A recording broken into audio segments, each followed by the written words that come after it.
Hello guys, welcome back to my channel and enjoy this fanfic part 1. Now let's start the fanfic. Konoha was in shambles. Orochimaru and his sound ninja had allied with Suna to attack the Leaf Village. They had made their first strike during the Chunin exams. Their secret weapon Gaara had run off with the last Uchiha following not far behind. Orochimaru had trapped the Sandaime Hokage, Hiruzen Sarutobi, in a barrier that at anyone it touched. Sarutobi was now fighting Orochimaru with his summon-turned-weapon ally Enma. Orochimaru, I will not let you destroy the Leaf Village. Said Snake only chuckled. Sarutobi-sensei, do you honestly think you will be able to stop me? I have everything planned to bring about Konoha's doom. Sarutobi stared at him until Orochimaru pulled off a few hand seals. Kinjutsu, Junsei Tensai, Forbidden Jutsu, Perfect Rebirth, Sarutobi eyes widened. A perfect rebirth technique. Orochimaru smirked at his old sensei's expression. Ah, I see you understand, sensei. This will bring back any person who I so desire to be born again. And all I have to do is sacrifice 2 souls to the Shinigami, not a bad deal if you ask me, especially with whom I asked the Shinigami to bring back. Sarutobi stared at his student in horror, thinking of all the possible people he could bring back. Who did you reincarnate? Grrn, the two were still locked with their weapons pushing against each other. Orochimaru chuckled. The greatest heroes of the Leaf, Minato Namikaze, and Kushina Uzumaki. He began to cackle as he saw his former sensei's face. You monster! How dare you use this village's greatest heroes as its destruction? Sarutobi was grinding his teeth in anger. I dare, because I want to see Konoha burn, and it will be so enjoyable to see it burn at their hands. They are mine to control until they see the person that was most precious to them in life, even then they will have to fight my control. Ah, it seems that the jutsu is finally kicking in. He looked behind Sarutobi and pushed his sword strong enough to jump back as Sarutobi looked behind him. 2 piles of ash were forming together and taking on a human shape. The first shape was clearly male while the other was female. The bodies were completely made of ash, but were slowly tuning to a flesh-like substance. The male version grew spiky blonde hair while the female grew crimson red hair. More ashes formed around them as they began to seem more human. The male figure now had on a long white trench coat while the woman had on an Anbu captain uniform. And then finally, the ashes turned to what they were intended, revealing Minato Namikaze and Kushina Uzumaki. Go! Destroy the Leaf Village. The two complied and jumped through a recent opening in the barrier. Sarutobi was about to follow them when Orochimaru continued his assault. Sarutobi seethed in rage. Minato, Kushina, I only hope you can break free of his control. Naruto. Naruto was heading back to the arena. He had just helped defeat Gaara. Kyuubi had pumped enough chakra through his system to get him back up on his feet, and damned be him if he missed out on kicking some sound ninja. Naruto climbed over the arena walls and jumped in, to see dozens of Konoha shinobi dead, being stood over by the same man who ruined his life, with a red-haired woman beside him. He was about to move back, but the chakra of the Kyuubi stopped pumping through his body, causing him to lose his balance and fall into the arena.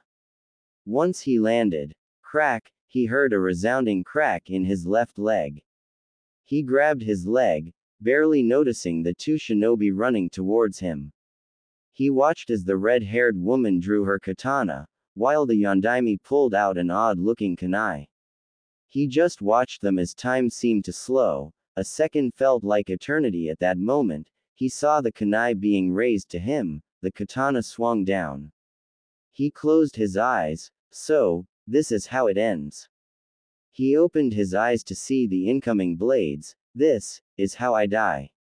He closed his eyes, and awaited death's embrace. He didn't care he was about to die anymore. It would relieve him of the hell he was forced to live. He would never be called a demon again. He would never have to ask himself if his parents ever loved him. He would never have to wonder if they abandoned him. He would be free at last. And so with that last thought he waited for the blades that would end his life, and send him to whatever planes Kami had deemed him be sent. It never came. He opened his eyes to see that the katana was right at his throat, barely touching his skin, and the kunai was but an inch away from him. He saw the faces of the weapon's wielder, the Yondaime. Why did he look so much like him? And the woman, with eyes the same color as his own, why were they staring at him? Why weren't they finishing him off? Why wasn't the Yondaime taking revenge for his death? Why? The two stared at him, then the woman went wide-eyed as a single tear went down her face. The Yondaime began to cry a bit a moment later. NN Naruto, the woman stuttered out, as if asking a question. Naruto was shocked. How did they know him? Did they remember him? Did they remember that he is the holder of a demon? The Yondaime and the woman dropped their weapons, and the Yondaime spoke, "My son." The woman spoke next, "My baby." Naruto was shocked beyond measure. They knew his name, and called him their child, but, no, he had no parents. The villagers said he was a demon. And demons have no parents. But, he wasn't a demon, no, he was a Jinchuriki. But someone with such noble blood as the Yondaime wouldn't be treated like a monster, would he? Naruto looked back up as the woman embraced him. "Oh Naruto, I'm so sorry we couldn't be there for you. I'm just so glad you're safe. I know it must have been hard to hear that your parents were dead, and at such a young age too." Naruto didn't make any move to hug her. Minato walked forward and looked into his son's eyes. "Naruto, why aren't you happy to see your parents? Surely when Sarutobi told you about us you wished to see us again. Why are you so sad?" Minato just stared as Naruto began to mumble something out. Ogg knew. He knew my parents. They just stared at their son as he began trembling. Kushina tried to hug her son again but he jumped back and screamed, "No, my parents abandoned me."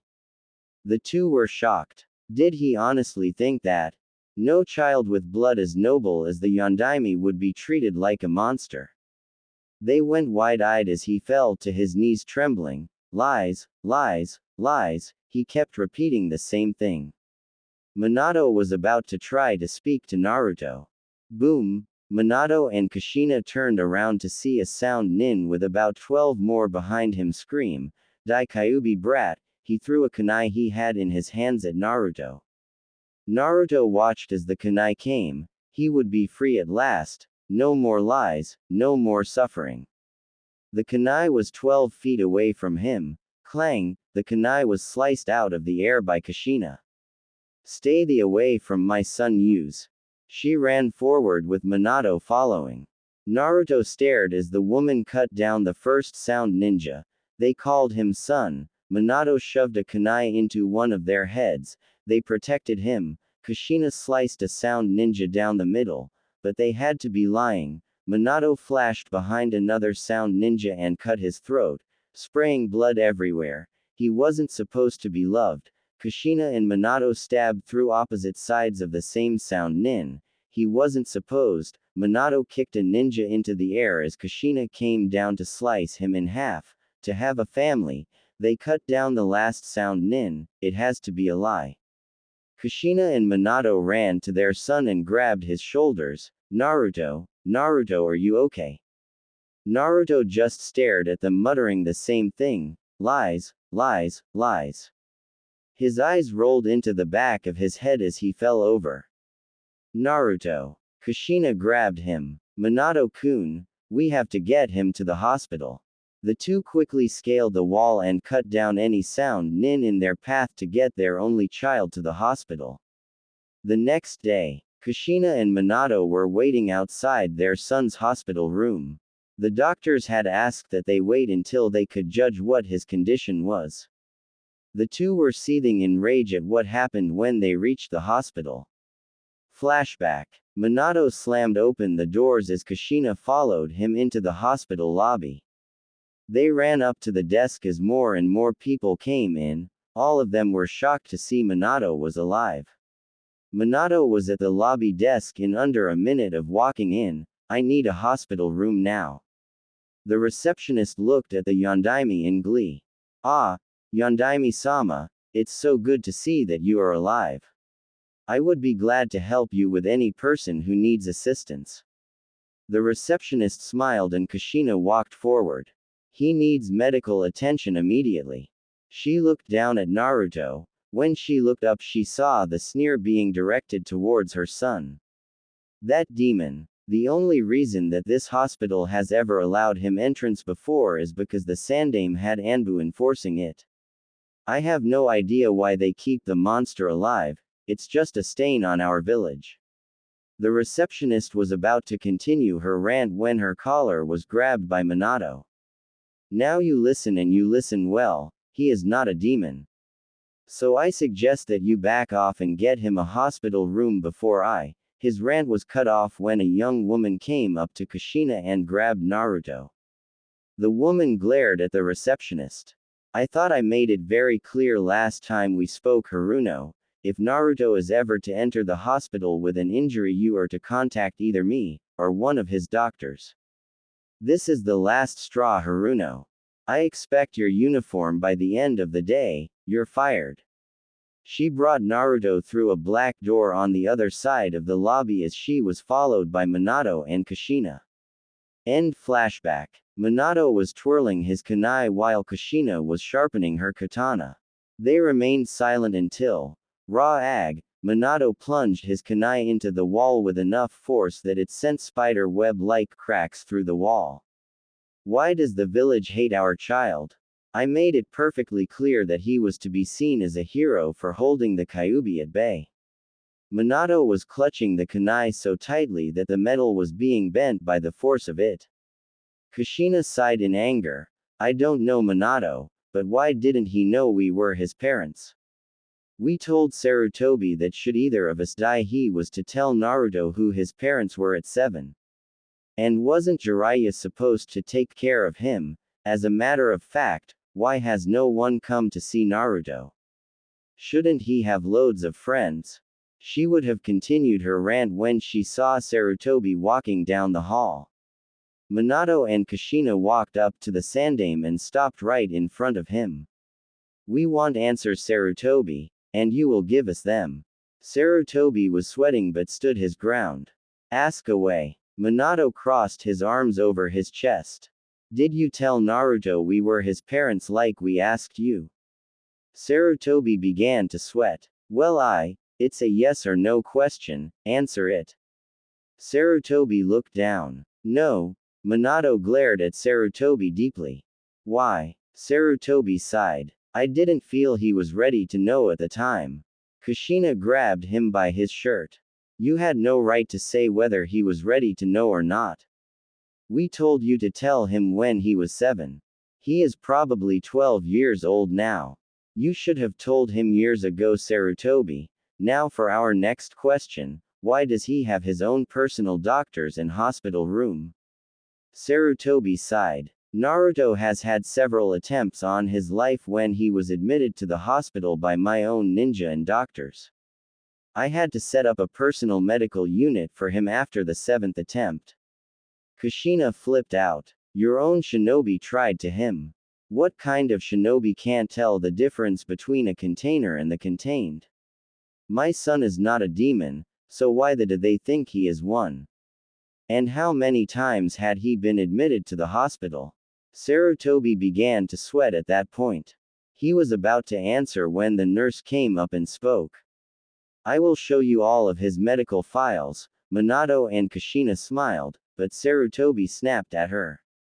Kagome, I made it very clear that regardless of who asked for those files, they were never to be viewed. Kagome just glared at Sarutobi. They are his parents, Sarutobi. They are his legal guardians now, not you. I wanted to adopt him so many times, but the damn civilian council kept on blocking me. So I suggest you shut up.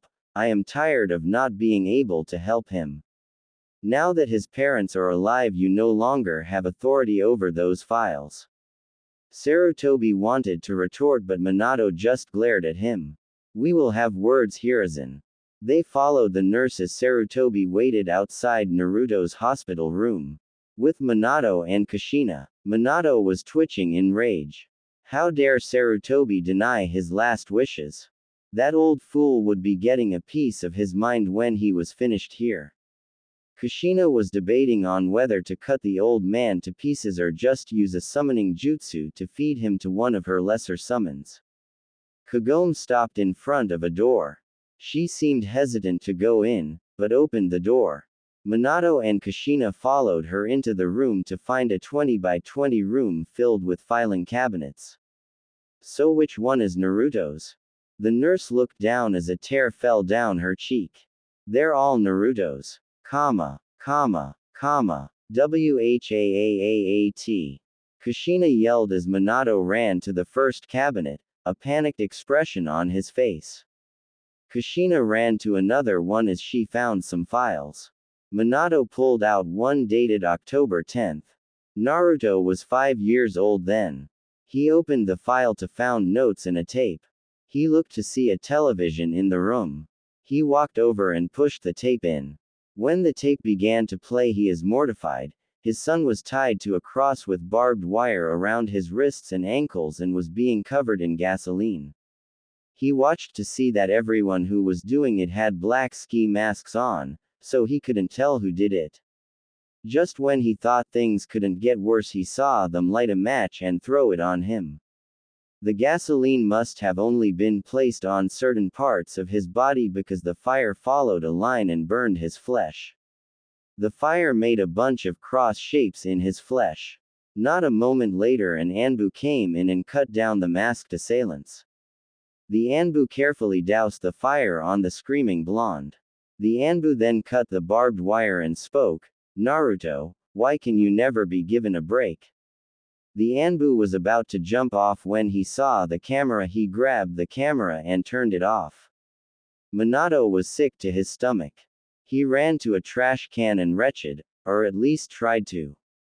Kushina looked through file after file, each one making her cry even harder. The first one showed the details of when Naruto was beaten near death. 5 broken ribs, a fractured femur, and a kunai shoved into his lung, released the next day.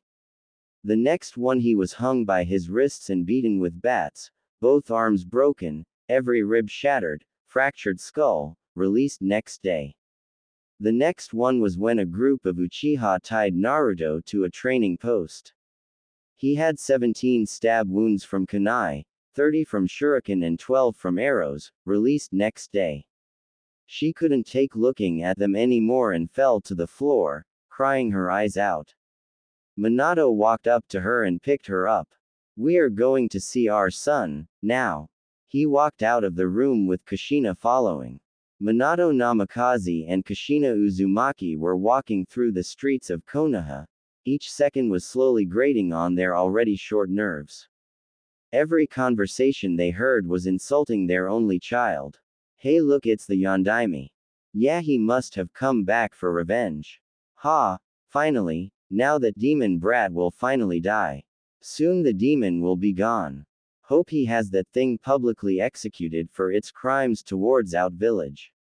Kushina was gripping her katana like a vice as they grew closer to the Hokage Tower. They wanted to go see their child, but the Ing Council was calling. Sarutobi had better hope nothing happens to their son.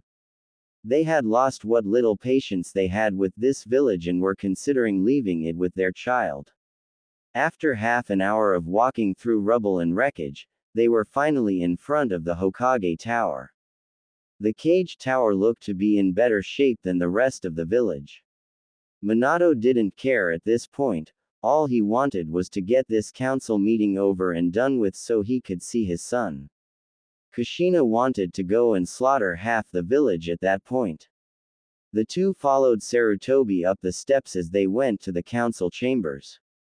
The halls were littered with glass and broken vases. They arrived in front of the council chambers. Minato wasted no time and kicked the council room doors open. The council members were shocked to see the Yondaime and the Red Death. Many council members were grinning ear to ear, some at the fact that the Yondaime had returned, others thinking that he had away to the demon brat. Other male council members were eyeing Kushina like she was a piece of meat. The shinobi heads were quivering in fear, knowing that the Yondaime could take down any one of them. The first to speak was the Sandame's advisor and teammate Kaharu. "Ah, Yondaime-sama, I see that you are doing well." Minato stared at Kaharu, with barely veiled contempt. "Yes, I am doing quite well, thank you very much. I would like to know what this meeting is about. I have other matters to attend to." Kaharu flinched at the cold tone but kept her demeanor. The one who spoke next was another of Sarutobi's advisors, Homura. "Yondaime-sama, we have conversed this for many a meeting and all of the civilian council as well as Danzo has come to a unanimous decision. We wish for you to the demon that goes by the name Naruto Uzumaki." Minato and Kushina were practically shaking in rage, but they managed to keep a calm demeanor as Minato began to interrogate them. "And why, pray tell, would any of you think that Naruto Uzumaki is a demon?" The one who answered was a civilian council member. "Oh please, how can he not be a demon? He has the nine-tailed fox sealed in his body, he causes mischief all around Konoha, he even has those whisker marks to prove he is a demon. What more proof is needed that he is the demon that at all our loved ones?" Minato glared at the council member, releasing a small amount of intent. "So, let me see if I understand here, you want me to him because I sealed a demon in his belly." Danzo spoke up. "Yondaime-sama, I must insist, why him when you can give him to me? I can train him to be Konoha's ultimate weapon of destruction." Kushina gripped her blade's hilt so tight it was leaving marks in her hand. A civilian council member spoke up. "Danzo, we have been through this, it is too dangerous to be controlled, it must be." Minato was gripping his kunai pouch, waiting for the right moment. Kaharu spoke up. "Be that as it mat Yondaime-sama, it I too dangerous to allow the demon to live. So by the order of the council, we are demanding that the demon, Naruto Uzumaki be terminated." That's it. Minato and Kushina were holding every last ounce of intent they could handle, but that did not help drop the bloodlust in their voices, much to the confusion of the civilians and the terror of the shinobi. "So, you, the council, are demanding me, the Hokage, to an innocent child, all because I sealed the Kyuubi no Kitsune in his body." Minato glared at the council, and they could have sworn they saw a fire light in his eyes. "And just what makes you think you can demand me, to my son?" Minato jumped over the table and ripped out a kunai while Kushina pulled out her katana. Minato shoved the kunai into Kaharu's neck while Kushina impaled Homura before slicing him up the middle. The civilians tried to run but were immediately cut down by an extremely pissed off Kushina or a very angry Minato. By the end of the fight the entire council chamber was covered in blood and corpses, the only ones still living being the clan heads and Sarutobi. Kushina's katana was covered in blood, while Minato's fists were bleeding from the knuckles because of how many people he punched square in the mouth. Sarutobi was off to the side as he watched as they kicked the bodies out of their way as they walked over to him. Minato grabbed Sarutobi by the front of his cloak and brought him up to his face. "You will take us to our son, now." Sarutobi swallowed and answered. "Minato, my Anbu are watching him, you need to." Crunch, Sarutobi was shut up as Kushina punched him right in the nose. "We want to see our son Sarutobi, take us to him now." Sarutobi looked as Kushina placed her katana at his throat, making a small cut to make her point. Sarutobi swallowed as he began quivering. Alright, follow me. He stood up as Minato and Kushina followed him out the council chambers, while the remaining clan heads tried to keep themselves from passing out at the sight of all the blood. Sume was trying to wake up Kuromaru while trying to remain awake herself. Okay, does anybody else think things are going to turn out bad? The one who spoke was Shikaku, who was trembling like a leaf. Honestly, Sume, do you even think it's necessary to ask that? Sume finally couldn't take it anymore and retched up her last meal. Inoichi looked away as Hiashi spoke next. I can honestly say that this village shot itself in the foot. Everyone nodded while Choza raised his hand. What is it, Choza? Choza looked down ashamed. Can I go change my pants? Everyone went wide-eyed at that. They then noticed the smell in the air. They all looked at each other before they all began to retch. No one noticed Choza walk away awkwardly. With Minato and Kushina were releasing substantial amounts of intent, forcing the villagers to get back as they tried to come closer to them. Their rage only increased as they went through the red light district. The red light district was a one-way R. Sarutobi better not have set their child up in this place. But as they went further and further into the neighborhood, they realized that their son did in fact live here, because Sarutobi made no motion to turn any direction at every street and alley. Minato watched as his wife began to finger her katana ever so lightly, waiting for a reason to carve up the old man. Sarutobi finally stopped when he noticed a group of people standing in front of the worst apartment complex in the red light district. He growled in aggravation as he stalked up to the group of bums. I thought I told you lot to stay away from this apartment. The bum in the front, who was smoking a cigar and had the rattiest clothes on, spoke up. Piss off, old man. We're the only ones in this village who take care of Naruto, and in turn he takes care of us, no matter how many times we tell him it was charity. He went back to smoking his cigar. The Sandaime was about to force them to move when the Yondaime pushed him out of the way. You know Naruto. Please, how is he doing? The man looked at him and took out his cigar. What's it to you? He moved his hand towards his pocket. Kushina noticed that he was in a defensive stance. Minato gritted his teeth in rage. He's my son, that's what it is to me.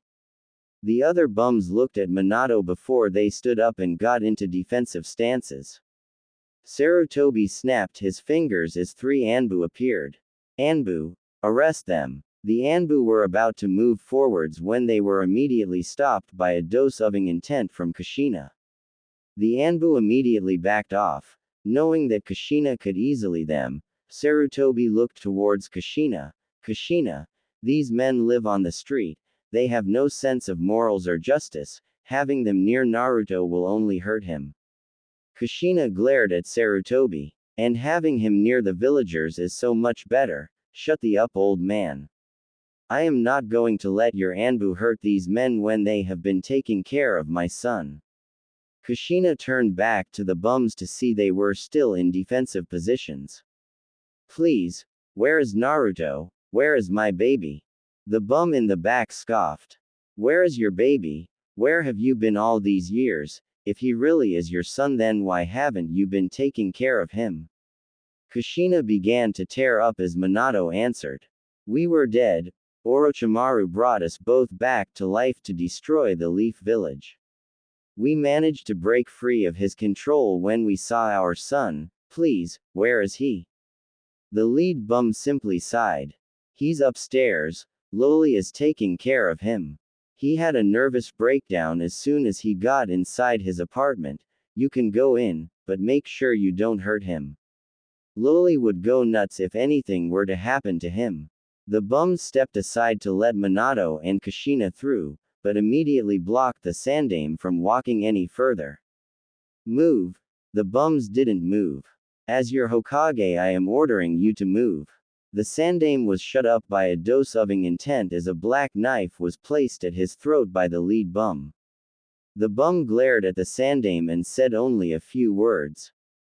Not this time. The bums surrounded Sarutobi and brought out a few knives. Their stances suggested they were retired shinobi. Sarutobi sighed and waited for Minato and Kushina to leave the building. Meanwhile, Minato was about ready to run outside and break Sarutobi's neck. The entire building was infested with roaches, the walls were crumbling. Hell, a few more years and the building would have collapsed on itself. They looked around until they found a door that was partially open and had demon written all over it. Kushina opened the door to find that the apartment was trashed. She looked around to see that there was a bit of blood on the floor. She heard someone talking and went to a door. She looked inside to see Naruto sitting on his bed with an emotionless expression on. He was still wearing his hospital gown. There was a woman wearing a skimpy outfit next to him. She seemed to be trying to comfort him. Kushina tried to get a closer look in the room and ended up opening the door wide open. Naruto snapped his head towards Kushina and went wide-eyed. He unconsciously gripped tighter onto the woman next to him. The woman smiled at the blonde and removed his hands before giving him a kiss on his head. Kushina snarled at the woman as she sauntered over to the door and closed it behind her. She took a deep breath before she snapped around and glared at Minato and Kushina. You had better have one really good reason for coming here, woman. If you are here to hurt Naruto, she pulled out a retractable dagger, then you can expect to get carved open. Kushina glared at the woman and spoke. Just what the hell makes you think I would my own son? The woman raised an eyebrow before she spoke. You're his mother. Kushina nodded her head. You bitch, she slugged Kushina right in the face, sending her toppling over the already broken couch. Kushina tried to stand up but was pinned down by the woman as Minato tried to remove her. Where the have you been all these years? You have no idea what Naruto had to go through because he had no family. How dare you come back here expecting him to just walk into your arms? In fact, how do I know you aren't going to hurt him and are using his desperation for family to do it? Kushina kicked the woman off of her and started to speak. I was dead, okay. The only reason I am alive is because Orochimaru brought me and my husband back to life. The woman narrowed her eyes and asked who her husband was. Kushina pointed to the Yondaime. For a moment the woman looked at him before she snarled in contempt. She ripped out another dagger and was about to charge at him, but Kushina grabbed her before she could. Why are you trying to my husband? The woman snarled out her response. Because it's his fault. Naruto has never known a moment's peace in his entire life. After he sealed Kyuubi in Naruto, the village demanded Naruto's death. Kushina was wide-eyed at that while Minato was gritting his teeth in rage. I asked them to see Naruto as a hero. Is the dying wish of a Hokage not worth anything anymore? Minato was pacing the floor while pulling his hair out. He kept on going through everything that he had heard in the last 24 hours. He finally stopped pacing and turned towards the woman, a pleading look on his face. Please, I need to talk to him. We, addressing Kushina, need to talk to him, please. The woman just looked at the two. She had been a kunoichi before she retired and was forced to whore herself off to make some change, so she knew when people were lying. Neither of them showed any signs of deceit or hatred. The least she could do was give them a chance. Sigh. 5 minutes, nothing more. Kushina smiled as Minato nodded his head. They walked up to the door behind the woman. Kushina was curious about something. What is your name? The woman smiled before answering. Lily. 5 minutes. She opened the door and looked at Naruto, who was still shocked. She sauntered over to him and kneeled in front of him. Naruto, these two wish to speak with you. Naruto looked extremely nervous as he began to clutch his hospital gown. Don't worry. She clasped onto his hand. I'll be right outside. Naruto nodded his head as Loli walked past Kushina and Minato, giving them a stern look as she passed by, closing the door behind her. Naruto looked at the two before he broke out one of his usual grins. So, what did you two want to talk about? Naruto watched as the two nervously looked at each other. Kushina spoke up as she sat down on the floor, followed by Minato. Naruto, I know that the Sandaime never told you, but we are your parents. Naruto grinned again and answered with a clearly strained demeanor. Look, I know that you two must hate me for the Kyuubi being sealed inside of me, but I think that you are going a little too far in trying to hurt me. My parents are either dead or abandoned me, so you can stop pretending. Naruto got up but stopped his walk towards the door as Minato spoke. We don't hate you, son, and we were dead. But a jutsu Orochimaru used managed to bring us back to life.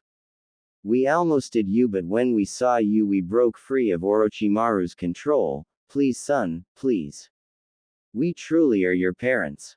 Naruto just looked at the Yondaime. Look, Yondaime-sama, I know that you must hate me for being the cause of your demise, and I understand fully if you hate me. But is it really necessary for you to pose as my parents just to make my life miserable?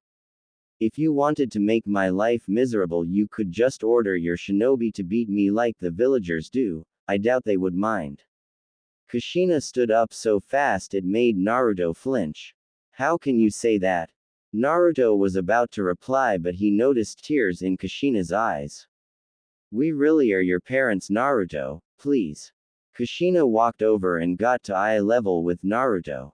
Naruto, please, I remember the joy I felt when I carried you in my womb. I remember the happiness your father showed on the day you were born. I remember when I held you in my arms for the first time. Please, Naruto, my baby, please believe us. Kushina was letting the tears fall just a bit faster. Naruto only looked at her for a second. I'm sorry, miss, but I don't believe you. Please, just leave. Naruto walked over to his bed and sat down. Kushina was about to walk over to him when the door opened to show Loli. I'm sorry, but your time is up. Please come out here. Kushina turned to her son. She dried her eyes for a moment as she followed Minato out the door. Loli closed the door as she escorted them both to leave Naruto's apartment.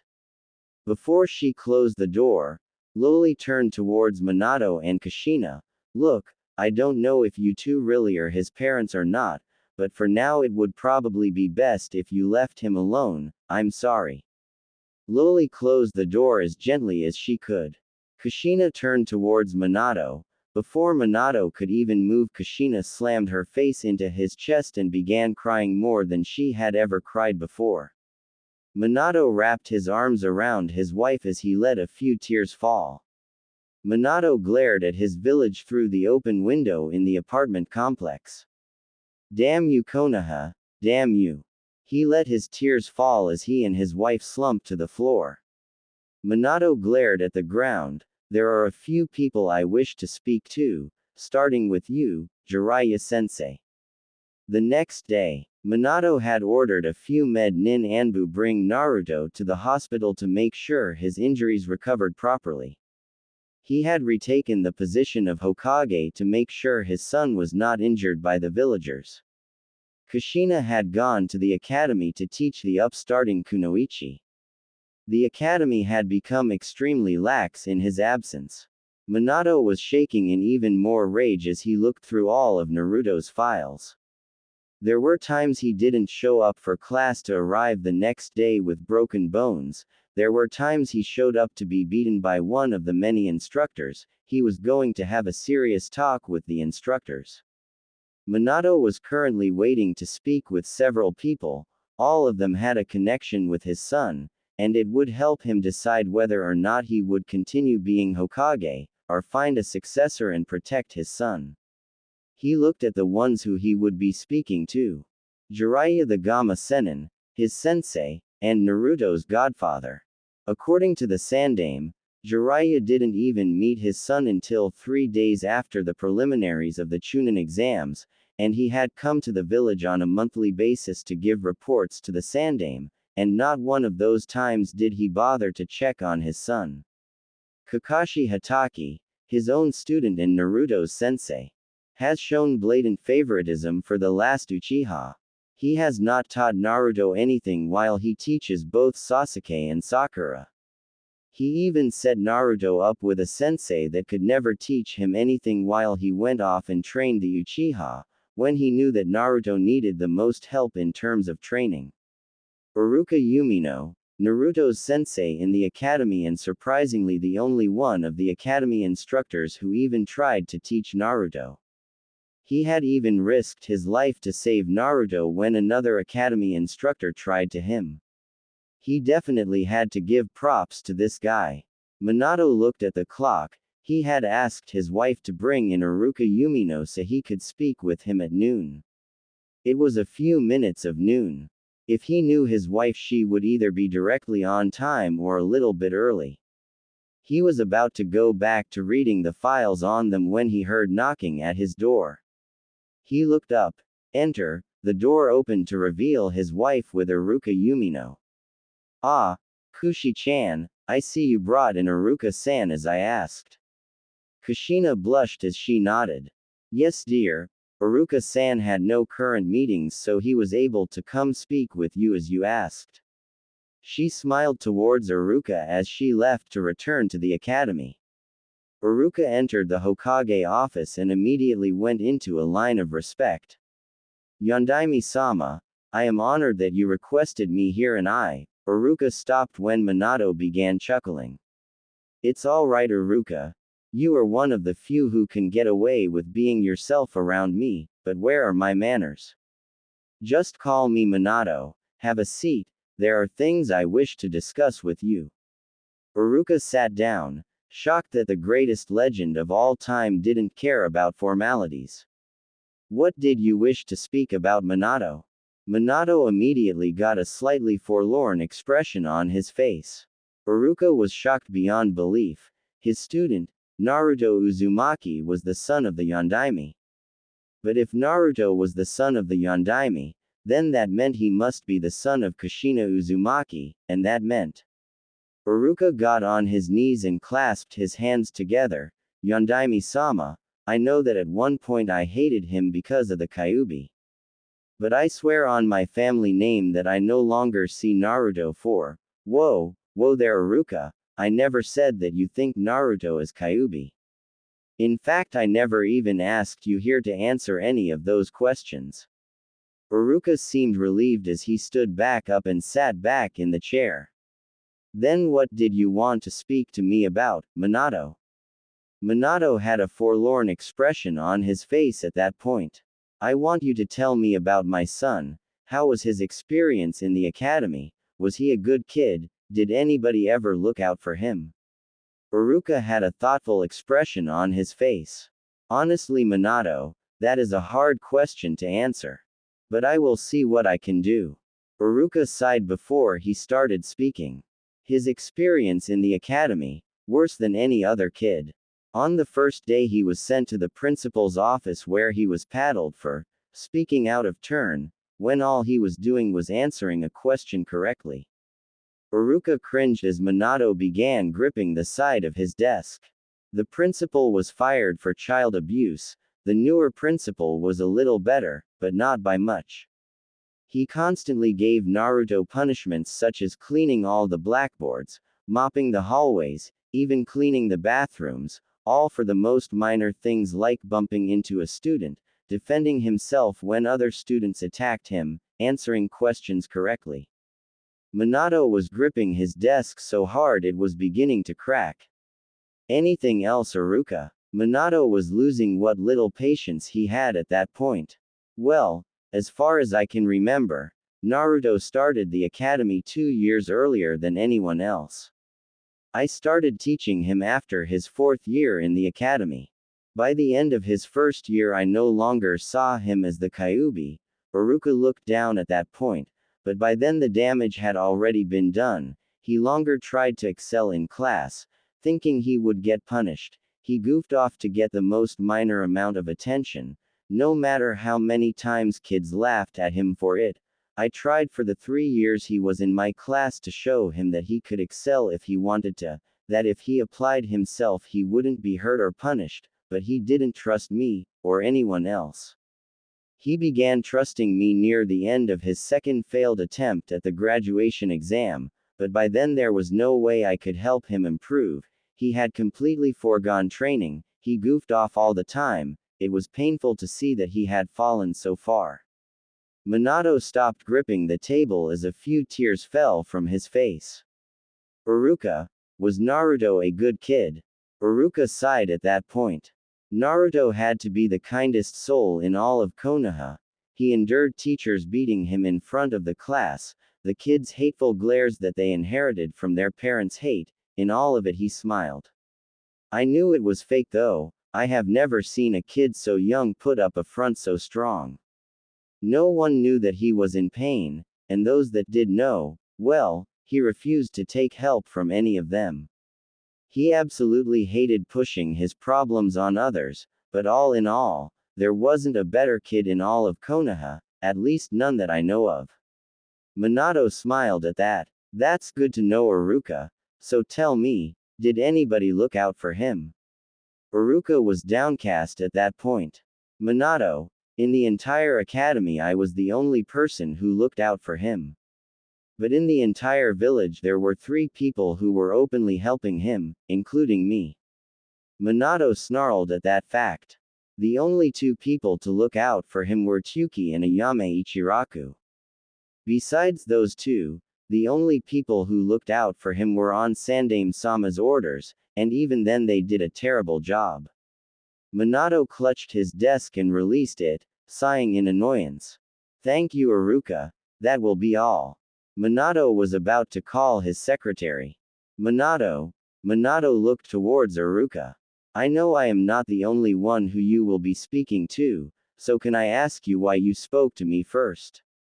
Minato smiled at Iruka. I spoke to you first because of the following reasons. 1. You were the easiest to find, and 2. You have shown the most respect towards my son, so I just wanted to thank you. Minato opened a drawer. I want you to keep this. Iruka took what it was Minato was giving to him. It was a tri-prong kunai. If you ever need my assistance, use that, and depending on what situation it is, I will come to you or you will come to me. Iruka was shocked by this turn of events. Minato, thank you. Minato began to chuckle. Don't worry, Iruka. Just make sure that you keep teaching those students of yours. Iruka stood up and saluted. Hi, Yondaime-sama. Minato chuckled as Iruka ran through the door. He immediately began to scowl as he waited for his next appointment, his student Kakashi Hatake. He had taught Kakashi that he is never to be favoritist towards any of his students, never to choose one student over the other, and that is precisely what Kakashi had done. And on top of that, Kakashi had the gall to suggest his team for the Chunin exams when he knew that only one of them was ready. He was not happy. Minato was waiting for half an hour when he lost his patience. Anbu. 4 Anbu members immediately shunshined into the room. Bring me Kakashi Hatake, now. The Anbu immediately shunshined out to find the lazy Cyclops. 10 minutes later they reappeared in the office with a struggling Kakashi. Hey guys, seriously. I was going to see Minato-sensei as soon as I finished paying my respects to Obito. The Anbu threw Kakashi to the ground where they shunshined out of the room. Kakashi turned his head to Minato where he did his usual eye smile. Oh hi sensei, how are you? Kakashi brought out his orange book and flipped it to his most recent page. Thwack. Kakashi was shocked as a kunai went right through his book and attached it to the wall. He slowly looked up to see that Minato was extremely pissed. If you ever read that book in front of me again, Kakashi, I will personally cut off the very thing that makes you a man, am I clear? Kakashi nodded in fear but kept sending sad glances at his book. Sit down, Kakashi, now.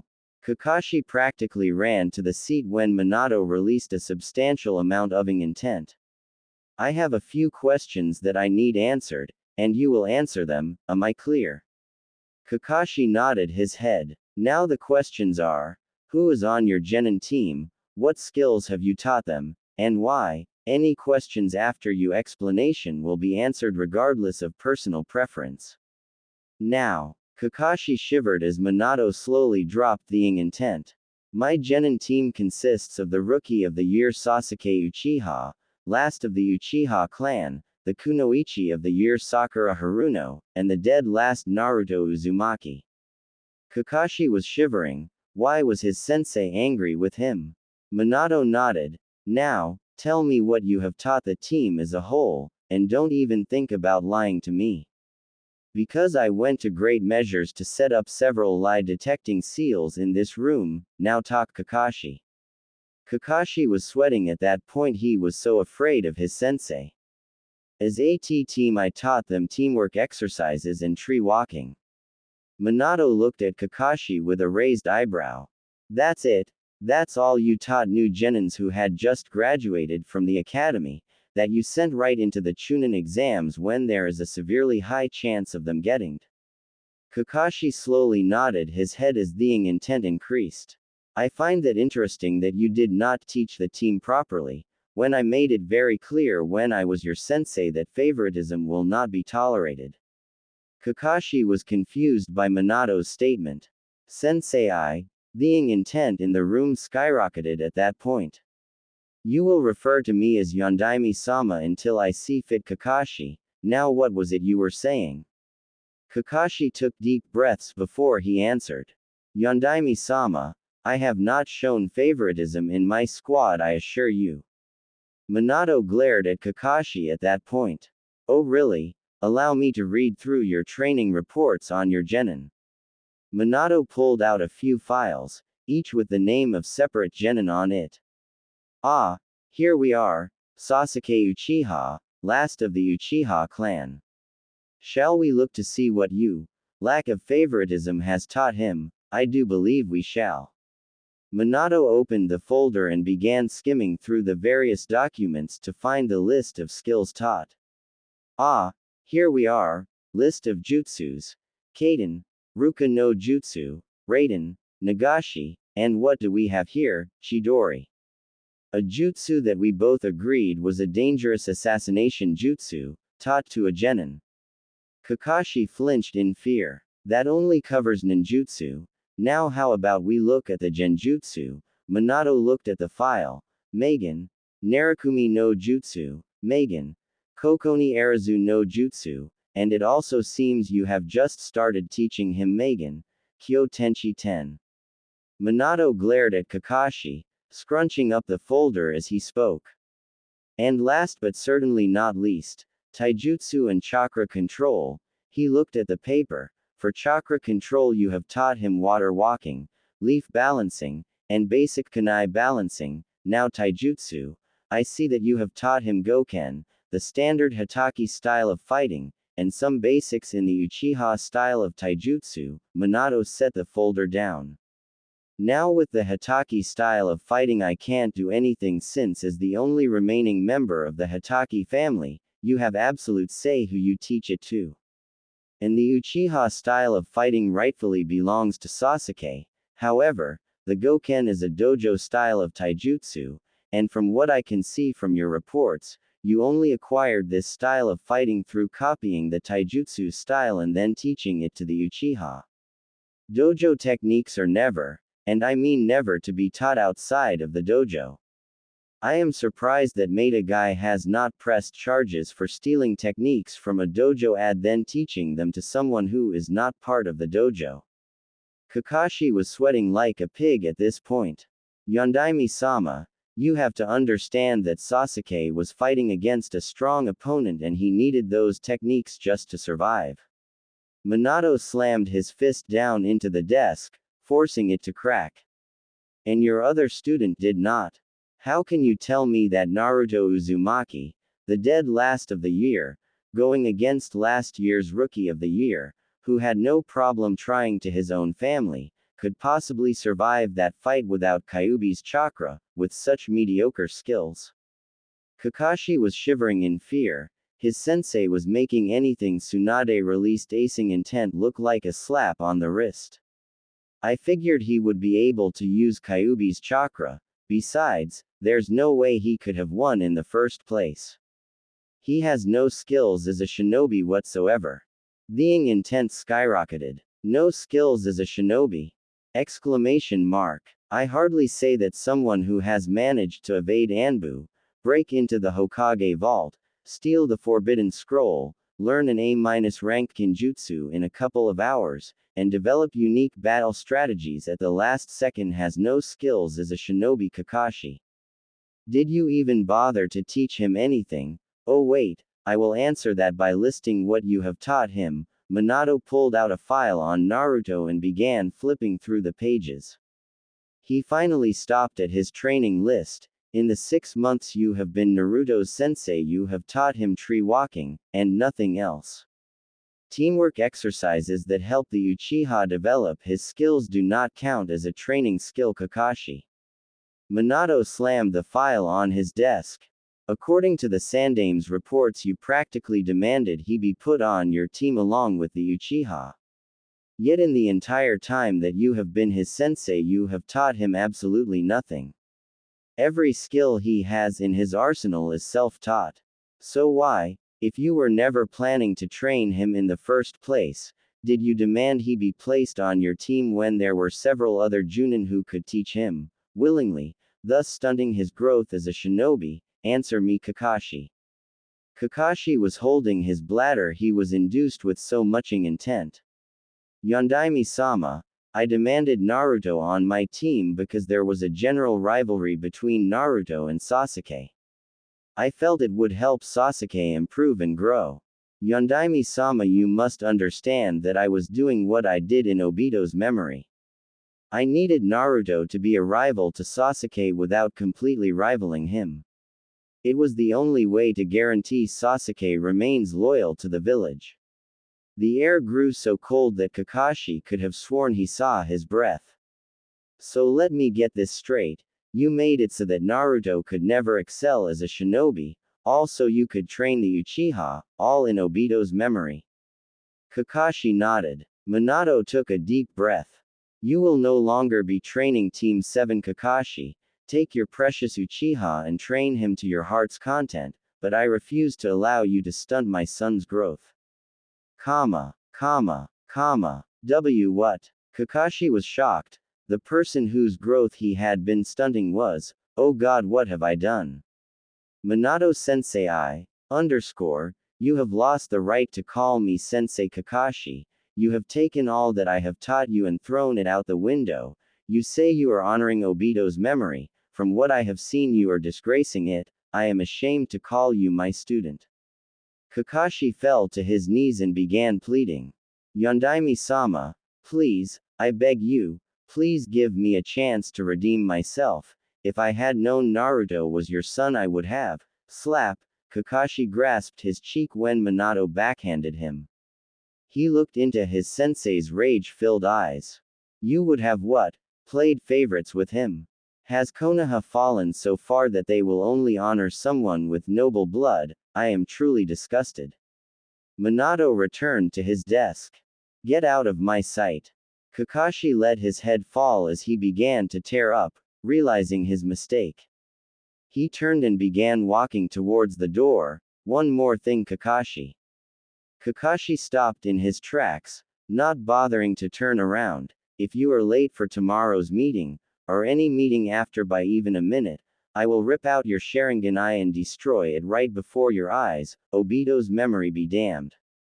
Kakashi nodded his head and walked out of the office where he shunshined off, breaking into tears as he got home.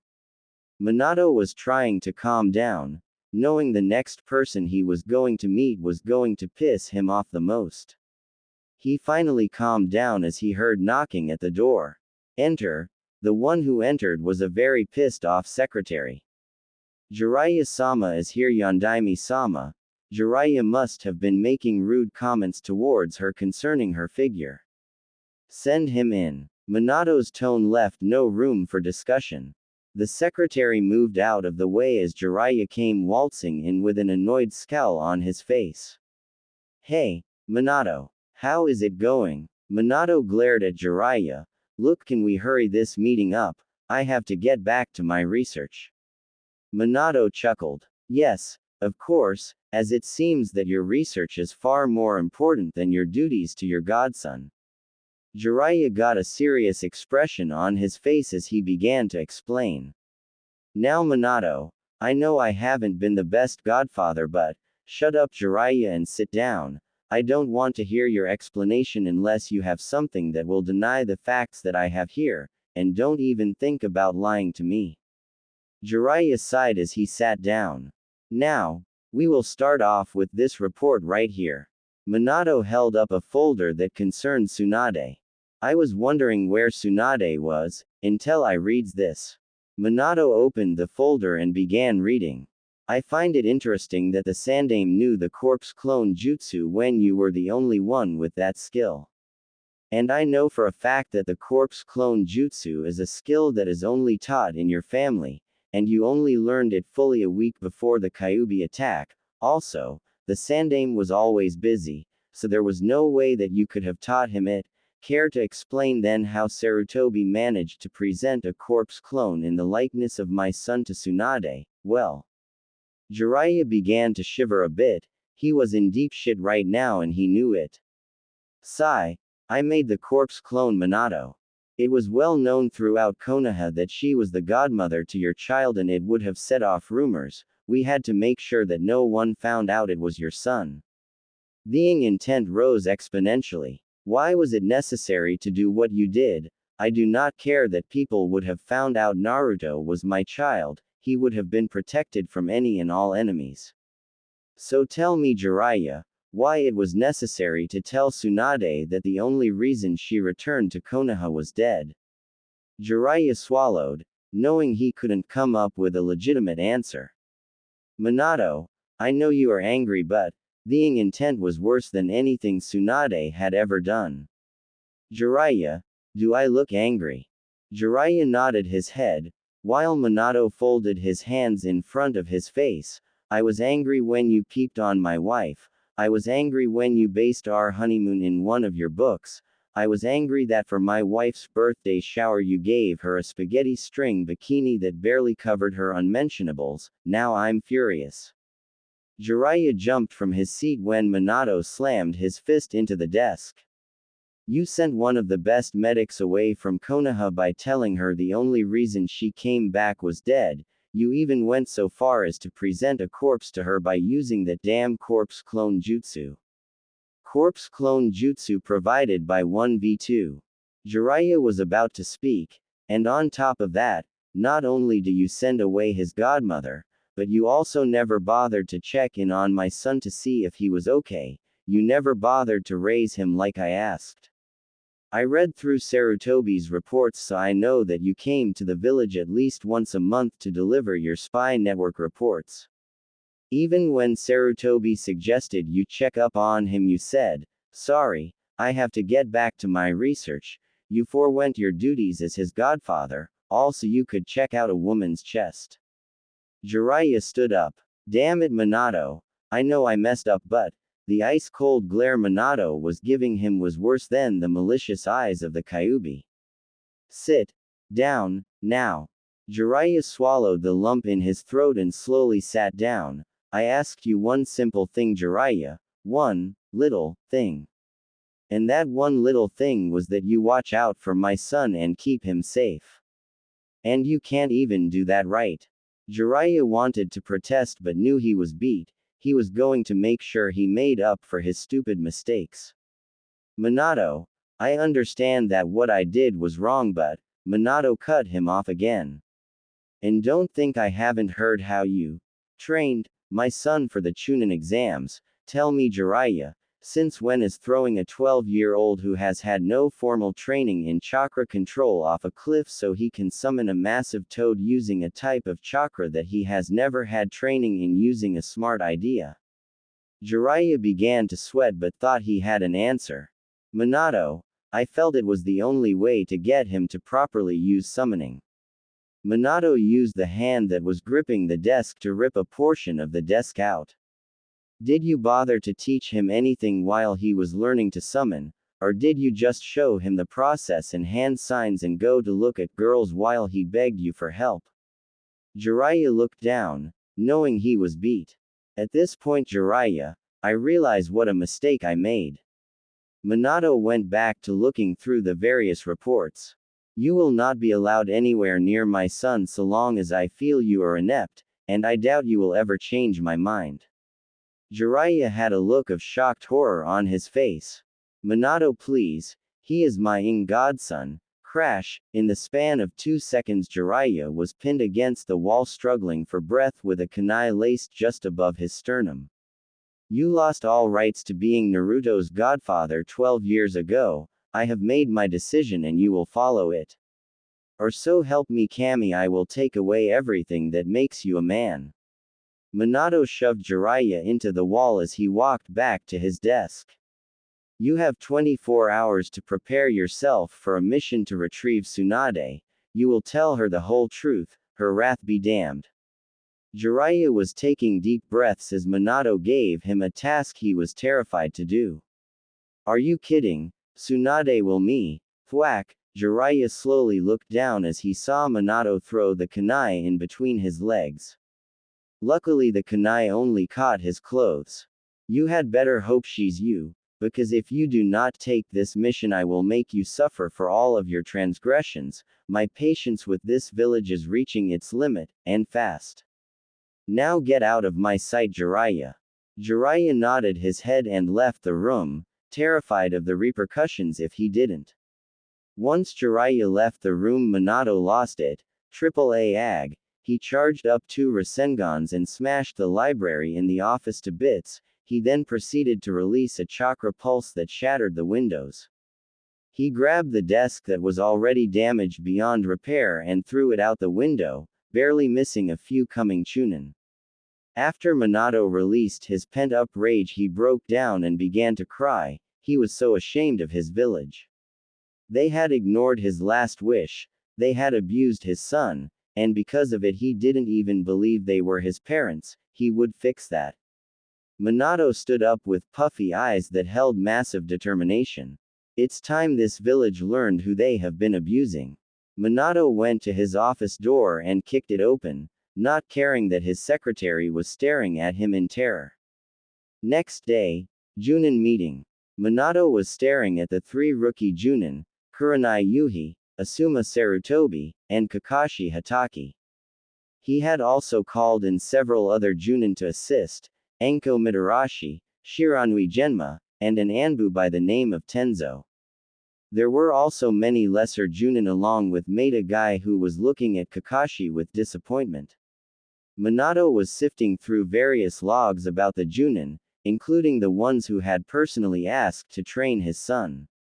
The first was Enko Mitarashi, 18 years old, single, specializing in torture, interrogation, assassination and assault.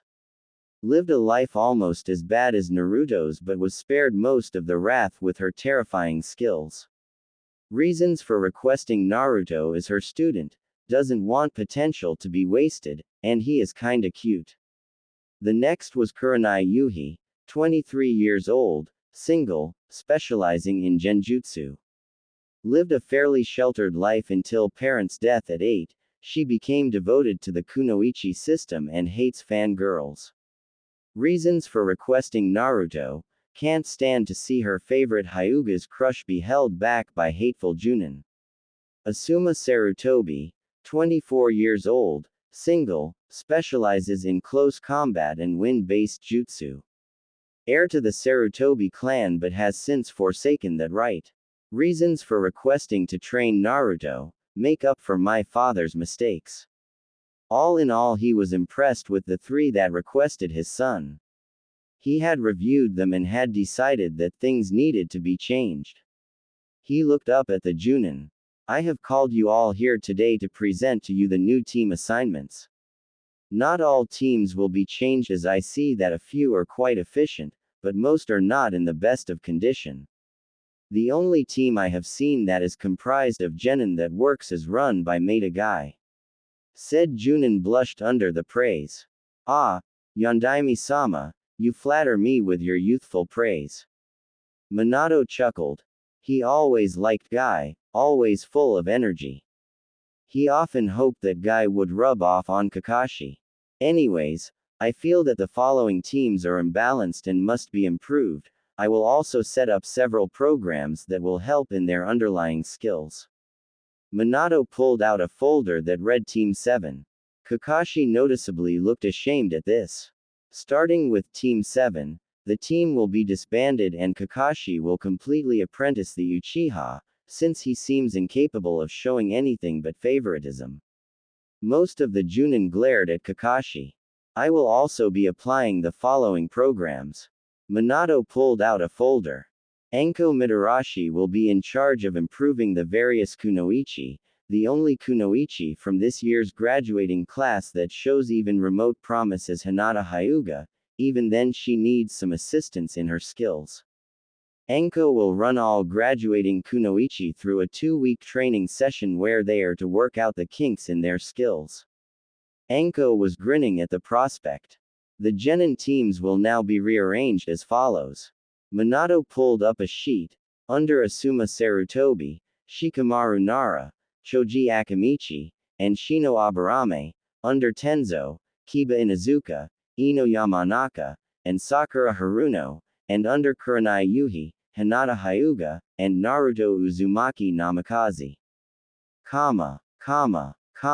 What? A Junin yelled, how can the demon brat carry the honorable name of the Namikaze? Kakashi began shaking in fear as Minato turned his gaze towards the stupid Junin. He carries the name Namikaze because he is my son, do you have a problem with that? The Junin clearly didn't know when to shut up. Hell yeah, I have a problem with it. I refuse to believe that the demon is your Skelch. The Junin was shut up by a kunai that was thrown with such force that it went right through the Junin's head. Everyone turned their heads to see that the one who threw the kunai was an extremely pissed off Kushina. She pulled out 3 kunai in between each finger and brought them up to her face. Anyone else wish to insult my son? Everyone shook their heads as Kushina immediately broke out in a grin. Good. She put away her kunais and sauntered up to her husband and sat on his desk. Minato chuckled at his wife as he called in the Anbu to remove the body. They complied, reluctantly of course. Minato was about to continue talking when Shiranui Genma spoke. Yondaime-sama, does Naruto know you are his father? Kushina and Minato were downcast at that. Genma was confused until Minato spoke. We told him we were his parents, but he doesn't believe us. Years of this village's hate, scorn, and torment have worn away any and all hopes of ever having a loving family.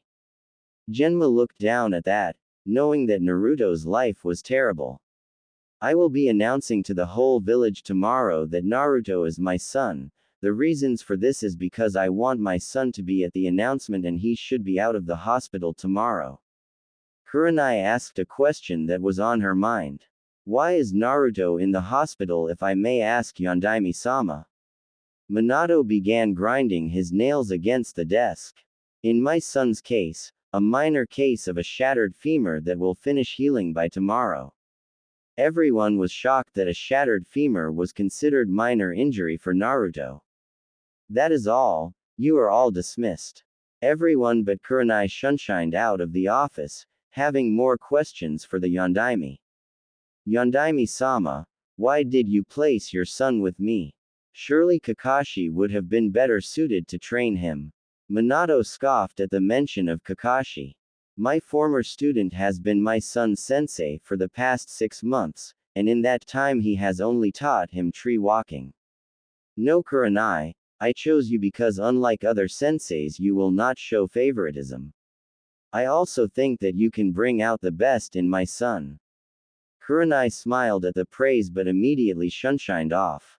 Minato went back to work while Kushina began her trek back to the academy, while a certain Hyuga was going to visit Konoha's resident blonde. Hinata and her father were walking towards the hospital, both for the exact same reason, one Naruto Uzumaki. Hiyashi wanted to thank the blonde for knocking some sense into Neji and giving him his nephew back. Hinata wanted to make sure that Naruto was okay. Once the Hyuga clan found out about Naruto's injury, most of them actually showed concern, except for the elders. They honestly didn't care either way, but they did show gratitude towards Naruto. Not only for getting Neji out of his slump, but for giving Hinata a backbone. Hiyashi and Hinata had arrived at the hospital to find that the usual person at the front desk was not there. Hiyashi scoffed at the memory of the woman. He always hated that woman for doing what she did to the young blonde. He walked up to the desk with a calm demeanor and spoke, "I wish to know the room number of Naruto Uzumaki." The woman at the desk looked up and gave her reply. Yondaime-sama has ordered that no one enter his room. You will need the Hokage's signature to meet with him. Do you have it? Hiyashi shook his head. Then I cannot give you the room number. The woman went back to reading the documents as Hiyashi tried to reason with the woman. Please, I need to speak with him, it is urgent. The woman looked at Hiyashi. Get the Hokage's signature, but I would wait a few days. He currently isn't in the best of moods. She went back to her paperwork as Hiyashi turned around to head to the Hokage Tower, hoping his resurrected friend was in a good mood. Hiyashi did not notice his daughter run behind a tree where she was plotting a break-in. End flashback. Hinata had left her father as he went to the Hokage Tower. She had made a plan very quickly to see her Naruto-kun. Now all she had to do was start. Hinata walked into the lobby with a baked good. There was a note on the food that said, "To the doctors of the Konoha hospital." She walked up to the desk. "Anyo, excuse me." The receptionist turned her head towards Hinata. "I brought a baked good for the staff." The woman behind the desk smiled. "Oh, how thoughtful. May I?" Hinata nodded as the woman reached for a bit of the food. She took a single bite and smiled. She then began to sway as she fell to the ground. Hinata looked at her in pity as she turned the note on the food around. "Do not eat." She then ran behind the desk and looked through the various names until she found Naruto's. He was in room 213 on the west wing. She smiled as she ran to the room. She went through the entire west wing until she found the door she was looking for. She carefully activated her Byakugan and looked around to make sure there were no guards. She noticed that there were 2 guards stationed on the ledge above Naruto's window, sleeping. Hinata sighed at the Anbu members' clear lack of motivation to actually do their job, not that she would say this out loud. She carefully opened the door to Naruto's room and walked in. She was blushing furiously when she realized that her Byakugan was still active and she was seeing through his clothes. Hinata had to contain herself, but man was it difficult. The only reason that in the last few months of being a kunoichi that she hasn't jumped Naruto was the fact that she would faint every time she got perverted images of him in her head. She walked up to Naruto's bed as she slowly turned off her Byakugan, taking in his natural features. She stared at the blonde's face as he slept and let a smile grace her features. "Naruto-kun, if only I could tell you what I feel." She ran a single finger across his whisker marks. She snapped her hand back when he stirred in his sleep. His whisker marks must be sensitive. She ran a finger across his whisker marks and got a purr from him. She giggled as she kept staring at Naruto. Having fun there. Hinata eeped and snapped her head around as she saw the 2 Anbu from before. "Did you honestly think that the 2 of us were asleep?" Hinata lowered her head in shame as the other Anbu chuckled. "Normally we would be taking you in for violating orders set by the Hokage himself, but since you don't seem to want to hurt the Gaki in any way we will let this slide. Now get out." Hinata eeped again and ran for the door as the other Anbu looked at the blonde. "Man, that girl has it for him bad." The other Anbu sighed in resignation. "Yeah, she had better fess up her feelings before some other girl claims him." They both nodded in agreement as they went back to their posts. The next day, Naruto had finally gotten out of the hospital and was heading for the town square. He was extremely uncomfortable with all the civilians giving him hateful glares. The Yondaime had called them all to the front of the Hokage Tower to make an announcement. Naruto snorted at this. He probably wanted to openly declare his status as a Jinchuriki. Not that he really cared anymore, so long as he got strong enough to become Hokage and gain some acknowledgement, he did not care. Sure, it meant that all of his so-called friends would abandon him, but oh well, it's not like he expected to ever find friendship anyways. Naruto sighed in exhaustion as he waited for the Yondaime's announcement, unaware of the sets of eyes watching him. The Hyuga, Hiashi and the elders were looking at the blonde, discussing their opinions of him. Sure, they disliked the boy for that time he dyed all their underwear pink, or that time he filled their pillows with special explosive notes that made them explode, or that time when he snuck into the compound and dressed up the most serious of the Hyuga elders in a clown suit that he could not remove. But not one of them saw Naruto as the Kyuubi. They could easily tell he was not affected by the demon thanks to their Byakugan, so they were discussing how they could repay the blonde who they were viewing as the most powerful shinobi in the years to come. Hiashi-sama, I believe we should set our plan in motion soon. While he may be a no-name orphan, he is still quite a powerful shinobi. Hiashi was looking at the blonde and thought. Yes, and on top of that he has managed to do the two things we have been trying to do for years, get Neji out of his mightier-than-thou routine and break our heiress from her shell. Hiashi kept looking at the blonde, wondering why the usually upbeat child was in such a short mood. He was not as energetic as he usually was. We will discuss this after the Yondaime's announcement, agreed. The elders nodded their heads and looked back to the Hokage Tower for the coming announcement. Kakashi. Kakashi was looking at the blonde, hoping that at some point he could get close enough to apologize to him for being such a terrible sensei. He had gathered up as many jutsu as he could find, hoping he could convince Sensei, the Yondaime, to allow him to be his son's sensei again. Kakashi turned his head back to the Hokage Tower, trying to hold in his tears at failing his team, again. With Sasuke. Sasuke was gritting his teeth at the blonde, wondering how he could possibly have been surpassed by the blonde.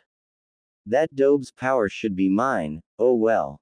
I just have to be patient, then I will go to the Yondaime and demand he train me, then I can. Him. Sasuke turned his head to the tower, smirking at his plan. In the Hokage's office, Minato and Kushina were looking through the crystal ball at Naruto. They hoped that their plan would make their son realize that he truly is their son. How they wished they could make up for the pain he was forced to endure. How they wished that he would believe them. Minato looked at the clock. It's time. Kushina looked and nodded her head as she walked towards the door. The two used Minato's Hiraishin to get to the top of the Hokage Tower.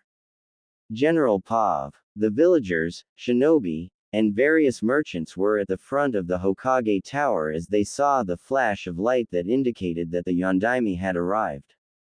The entire crowd cheered for the Yondaime's arrival, many of them thinking he would have the demon executed. The shinobi cheered at the Yondaime's arrival as he walked up to the stand with the Red Death in tow. Minato glared at the populace. They meet me with love, yet my son is met with scorn. Kushina glared at the populace, but her eyes softened when she saw her son. He was looking at them, as if he did not really care. She sighed, hoping this would work. Minato stepped up to the podium and spoke, "People of Konoha. As you can see, I have returned from the dead. When Orochimaru invaded the village, he brought me and my wife back from the dead with a forbidden jutsu. Most would be pleased to be brought back to life, while I am pleased to be alive again. It is for reasons that are far different from what you would think." The populace was confused. What was the Yondaime talking about? Minato spoke up before anyone could speak. But to understand this I will have to go back to when I did 12 years ago. The village of Konoha was attacked by the most powerful of the Biju, the Kyuubi no Kitsune. You were told that the demon was.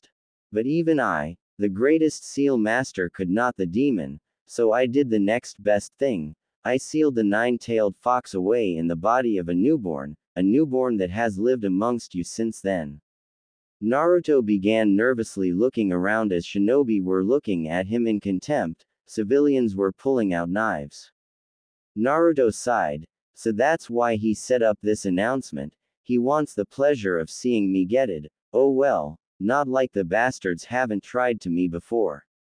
Naruto watched as the populace began to edge closer to him. But after what I have seen, I should have just let this damn village burn. The crowd was shocked at this statement. What was the Yondaime talking about? A civilian managed to shout loud enough for the Yondaime to hear.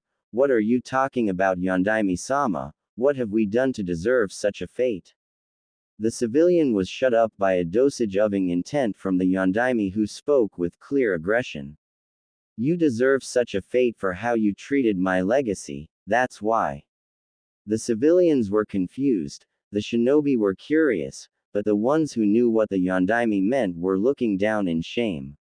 What legacy? How have we treated you legacy to make you think we deserve death? In fact, why do you not tell us who your legacy is so we may properly honor him, then we can the demon that took your life. That was the last straw. Minato and Kushina released as much intent as they could. You disgust me. What the hell was I thinking when I took the title of Hokage? Do you all mean to tell me that none of you noticed that my son was right in front of all of you, and throughout all these years you have abused him? How can you all be so blind? The civilians were confused as hell, but the shinobi were slowly putting it together when they saw Naruto's reaction. Minato released as much intent as he could and pointed to Naruto. My legacy, and the one you abused, and the person that I used to save all of your wretched lives was my son, Naruto Uzumaki. The civilians were shocked as well as the shinobi. They all looked at Naruto, but they were all shocked at what he did. For the love of Kami, if you want to hurt me so bad, get your damn shinobi to torture me. Seriously, is it even necessary for you to go to this length to try and hurt me? The civilians were shocked at this. I know you hate me since I hold the demon thatted you and your wife, but seriously man, don't you think you are going a bit overboard? Minato and Kushina used Hiraishin to get to him. Naruto was shocked and spoke. Okay, seriously, I may not have paid that much attention to most of Iruka's lectures, but I do know you need one of those damn kunai to warp with that technique. How the hell did you get here when there is no kunai? Minato pointed to Naruto's collar. Naruto grabbed his collar and looked inside. There was an intricate seal. I had that placed there so I could come to your aid in an instant, my son. Minato would have said something else, but his son grabbed the jacket and threw it to the ground. My son, what are you doing? Naruto shot him an annoyed glare. Would you stop it with the, I am your father routine? I may have fallen for that trick the first 3 times, but I ain't falling for this one. Minato was shocked that someone had tried to pose as his parents before. I stopped falling for those damn routines after the 3rd one when the person who was my mother slipped a lethal poison in my dinner and threw me into a river. Minato got on his knees and began crying as he grasped onto his son's shoulders. My son, please, I am telling the truth, I am your real father. He turned his head to Kushina, who was crying her eyes out. She is your mother, we are your parents, damn it Naruto, please believe us. Naruto let his head fall and then snapped it up, rage evident in his eyes. He pushed the Yondaime off of him as he yelled. For the love of shit, just cut it with the charade. If I was your damn son, I wouldn't have been beaten near death every birthday I had. My damn instructors wouldn't rig my damn tests, and I certainly wouldn't have been used to hold the damn demon. What father could do that to their own son? All I am is an orphan brat that had his parents at some point that you decided to use for the sealing. so stop it with the damn charade. Naruto turned around and began walking off. He didn't get 5 feet before he was turned around and forced to face Kushina. My baby please, I beg you my baby please believe us. You really are our child, please Naruto. Naruto grabbed her hand and shoved her off. Can't you two take a hint? I am not falling for it. Naruto used his chakra and jumped onto a nearby roof and ran for his apartment, ignoring all of the civilians' pleas, ignoring the excited whisperings, ignoring his parents' sobs of anguish. Time skip. Naruto was sitting in his apartment, annoyed beyond comprehension. No one in the damn village had left him alone. Ever since the damn Yondaime announced he was his son, he has been dealing with people begging for forgiveness, fangirls, and even the annoying Junin offering training. Did the Yondaime honestly think he was that gullible? He was about to make another cup of ramen, which he had to get a yame to drop off since he couldn't leave his house without having to deal with those annoyings, when someone began knocking on the door. Okay, that's it. Naruto stomped to the door and slammed it open, not even bothering to look who it was. For the lasting time leave me alone, I am not the Yondaime's kid, no I won't accept your apology, no I won't go out with you, and no I don't want you to train me, just leave me the alone. And with that Naruto slammed the door right in the face of 3 very shocked individuals. Outside the door, 3 people had come to see Naruto. They had tried to talk to him for the past week, but with all the civilians, shinobi, and fangirls trying to have a go at him, it was just impossible. Kurenai Yuhi had tried to talk to Naruto to explain the new team rosters. She had asked to be Naruto's sensei when he was first offered up. But thanks to Kakashi, she was stuck with an Inuzuka and an Aburame. She knew Kakashi only wanted to use Naruto to his own ends. Admittedly, she also wanted to use him to her own ends, but she had every intention of training him. When the Yondaime had declared her as Naruto's new sensei, she was overjoyed. But with all the annoying civilians and Junin, she never got the chance, and now because of how exhausted her student was, he didn't even want to talk to them. Kurenai looked down as a single tear fell from her eye. Tsunade had just arrived in Konoha the day before. As soon as Jiraiya told her what happened over 12 years ago, she beat him into such a brutal pulp that he would not be doing any shinobi services for months to come. Once she found out where her godson lived, she went to the Sandame's house and punched him so hard in the face that he will never get his damn nose fixed. She came to her godson's house in hopes of doing the job Kushina asked her to do years ago, but she was met with a pissed-off blonde and a door in the face. Tsunade had let a few tears fall as she slumped her shoulders in shame. Hinata had been told by her father that he wholeheartedly approved of her dating Naruto. She was so happy that she squealed a fangirl squeal that would have put the entire Sasuke fan club to shame. She ran around the entire Hyuga compound for hours. She was so happy, making most of the branch and main family wonder her sanity. She went straight to Naruto's apartment but was being blocked by the numerous fangirls. When she finally managed to get to the door, she was ready to confess all her feelings of love, all of her hidden fantasies, all of the things she wanted to say to Naruto, but before she could even say anything, she was shouted at by the very boy she loved. Hinata broke into a myriad of sobs as Tsunade and Kurenai tried to comfort the weeping heiress. Naruto sat back in his apartment and went back to eating. He heard the crying on the other side of the door. The first time he heard it from one of the fangirls, he went to help her, but the damn girl almost raped him. So this time he ignored it, not caring that he just broke a girl's heart, not caring that he caused 3 women pain. A week later, Kurenai had finally told Naruto about the new team arrangements. He seemed a little irked that his old team was dissolved, not that he could really call it a team. He was to meet up with his new team at Training Ground 12 at noon. Naruto had not bothered to go to any shops and had decided to get up early to avoid the damn civilians. He had slept in a tree near training ground 12 up until noon finally came. He saw Hinata coming into the clearing and jumped down from the trees. "Hey Hinata," said Eris, flinched when she heard Naruto's voice. Hello, Naruto-kun." Hinata had become even more withdrawn since Naruto yelled at her. True, he didn't know it was them, he was just mentally exhausted from all the fangirls, but it still hurt.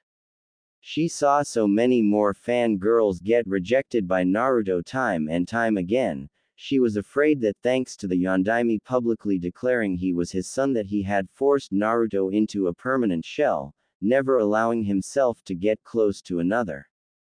Hinata gritted her teeth in anger. It was all the villagers' fault. If they had just done as the Yondaime asked and treat his son like a hero, treated him like a human being. Hinata often cried herself to sleep. She had refused to leave her room unless it was team meetings, food, or a bathroom. She spent the rest of her time looking at a picture of Naruto as she sobbed herself to sleep. Naruto noticed a single tear fall down her eye. He quickly pulled out a handkerchief and wiped it up. Hinata was stunned by such a bold move from the blonde. Naruto gave Hinata a genuine smile. "I hate to see a girl cry." Hinata blushed as Naruto walked over to a tree. She smiled for the first time in a week. Maybe Naruto hasn't completely cut himself off from the world.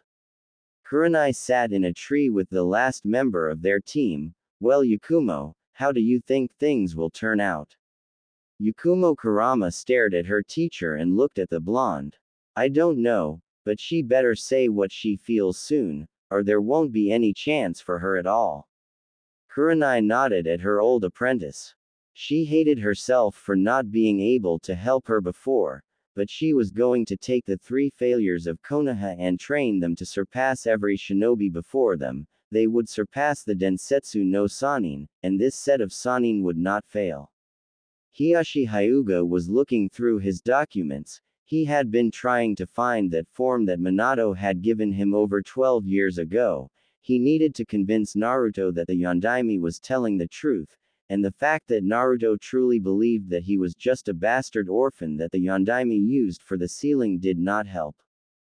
Hiyashi clenched his fist. This was all Sarutobi's fault. Thanks to him, Naruto may never be able to open up to anyone again. But if he could just find that stupid document, then he could prove to Naruto that he was in fact the Yondaime's son. The Hyuga elders were helping out too. They had gone through every detailed file they could find, but the files were usually filed by the branch family, and the branch family had a tendency to screw up the documents just to get on the elders' nerves. Hiyashi was losing his patience. "URG, where the hell are those documents? We have been looking for them for the past 3 weeks. If we don't find them, then our plans are down the toilet." Hiyashi sat down at his desk, wondering where the documents could possibly be. If he did not find those documents soon, then he might lose his chance. Hiyashi looked at the picture of his wife, hanging on the wall. "If only you were her, my dear Hikari, then perhaps we might be able to do what we actually intended, so many years ago." Meanwhile, with Sasuke. Sasuke was trying to read his scrolls while Kakashi was off to the side moping. Ever since the announcement that Naruto was the Yondaime's son, he has grown extremely irritated. Junin stopped coming to him and instead went to Naruto to try and train him. He had lost a majority of his fangirls. The only ones still remaining at his side were Sakura and Ino, but Ino was slowly slipping away from his grasp. Kakashi no longer showed up late, but he always sat to the side moping. He constantly sat curled up in a ball, and he would occasionally hear a choked sob come from the Junin, and the entire time he was clutching a scroll. He had asked Kakashi what was in the scroll, and all he said was, "It doesn't concern you," and now he was trying to learn one of the Uchiha family's prized fire jutsu. It was extremely complicated. up to the point that it would take someone with a fully developed Sharingan to read the specialized kanji. He clutched the scroll in anger. He was not going to learn anything with an inept sensei standing on the sidelines. In the Yondaime's office, Minato was extremely frustrated. Ever since the announcement that Naruto was his son, he has been getting Junin after Junin, trying to train the blonde to get in his good graces. So far it had only succeeded in pissing him off further. On top of that, the new treaty from Suna was here, and the terms were definitely not what he was hoping for. The newest Team Kurenai had been doing D through B rank missions so far. Each time the mission report came, Naruto would wait outside until Kurenai came out. Damn you, Sarutobi. Thanks to you I have lost my son, and I may never get him back, damn it. Minato had been trying for 3 weeks to figure out some way for his son to accept him, but so far the task had proven fruitless. Minato was reading through the treaty, and sighed that this would only make things worse. I need some aspirin. He pressed a button and spoke into the intercom. Suzumi, the intercom clicked for a minute. Yes, Yondaime-sama. Have someone go retrieve my son. Of course, Yondaime-sama. He let go of the intercom button and read over the treaty again. Please forgive me, my son. At Konoha's gates, the Suna entourage was heading through the gates towards the Hokage Tower to finalize the treaty agreement. The entourage included Gaara, Kankuro, Temari, and a small group of Suna shinobi guards. Temari was smiling a huge smile that screamed, "This is the best day of my life." Gaara and Kankuro were extremely frightened by this new persona of their Nei-chan. Gaara, Kankuro whispered to Gaara, "Is Nei-chan alright?" Gaara was staying far from Temari. "Honestly, I have no clue." Temari was extremely happy. She had convinced the council this was the best course of action, and who was better for the position. I hope that he accepts. With Naruto, Kurenai had gone through a lot of effort to try and get Naruto to open up, but because of what has happened in the last 3 weeks he was very recluse. He didn't even leave his house anymore, saying that he does not want to deal with the ignorant villagers. She wanted to go right to the former Sandaime and kick him right where it hurts. Thanks to him, Naruto no longer had the hope of gaining a family. He no longer trusted anyone, all because Sarutobi broke several promises to Naruto's parents. Naruto was reading a scroll on a form of old taijutsu from the Land of Blades. He was having extreme difficulty since he barely knew how to read. The Sandaime knew this and had never bothered to rectify this problem. So far Naruto had only barely gotten past the first paragraph. Kurenai decided to help Naruto out. She walked over and got to eye level with the blonde. "Hey Naruto, how about I help you out?" Naruto glanced up at Kurenai before he quickly returned his eyes to the scroll. "No thanks. Why don't you go train Hinata and Yakumo? They are clan heirs, and are clearly more important than the bastard Kyuubi child."